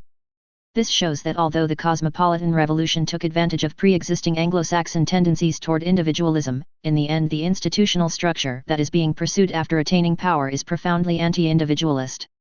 Indeed, the future of the West is likely to be far more like traditional Jewish society with high levels of social control over behavior and thoughts than America as envisioned by the Founding Fathers. America remains somewhat of an exception to these trends throughout the West because of the First Amendment. But other Western societies, lacking such formal declarations of rights, have succumbed to a stifling political correctness that essentially legislates the triumph of cosmopolitanism and the suicide of the West. In his classic 1975 essay Ethnic Diversity, Cosmopolitanism, and the Emergence of the American Liberal Intelligentsia, David Hollinger makes the point that cosmopolitanism is difficult to maintain as a prescription for society at large unless one is willing, as most American intellectuals have not been, to attribute to the general population a prodigious capacity for growth, p. 73. He is quite right, but it's also clear that Americans will have no choice but to express cosmopolitan attitudes and engage in cosmopolitan behavior, except perhaps in the privacy of a closet in their home. My alternate view of the 20th century in America is that if a robust Darwinian intellectual elite had remained in place despite the assaults of the Boasians, the Frankfurt School, the Marxists, and the New York intellectuals, the cosmopolitan revolution never would have occurred, and the Anglo-Saxon movement of ethnic defense, culminating in the immigration law of 1924, would have succeeded and become institutionalized. The liberal, cosmopolitan Anglo-Saxon tradition would have persisted at the fringes of American society, advocated by those for whom the confining Anglo-Saxon small-town culture was an overly confining burden. And, quite possibly, with a more sophisticated biological and evolutionary understanding of human behavior, Anglo-Saxon culture itself would have changed in a direction to be more inclusive of various forms of recurrent, biologically based nonconformity, such as homosexuality. But a robust, sophisticated Darwinian culture would have provided a powerful argument for ethnic defense. Critically, such a Darwinian ethnic defense would have emphasized creating a culture in which individualism was seen as a valuable Anglo-Saxon ethnic trait, as was the case during the 18th and 19th centuries. Immigration policy would have been carefully formulated to ensure that immigrants were genetically similar to the founding stock and to ensure the continued dominance of peoples prone to individualism, just as American immigration policy was crafted until 1965. This ethnic defense would have been energized by the socio-biological revolution of the 1970s and the firm mathematical grounding for the understanding that all peoples have ethnic genetic interests. Instead, in cosmopolitan America, even the socio-biological revolution has been stripped of its most dangerous and powerful ideas. As Frank Salter has shown, the revolution in population genetics of THE1970s showed very clearly that people controlling a piece of land have a huge genetic interest in preserving their control. But this finding has been suppressed and misinterpreted by people at the highest levels of the academic hierarchy. This suppression will continue because cosmopolitanism has a hopelessly shaky intellectual basis. Built on theories that were motivated far more by ethnic interests of the rising elite of Jewish intellectuals than by a respect for scientific truth, cosmopolitanism has no choice but to secure its future by coercion. And for the Anglo-Saxons and the rest of white America, it is a defeat of cataclysmic proportions.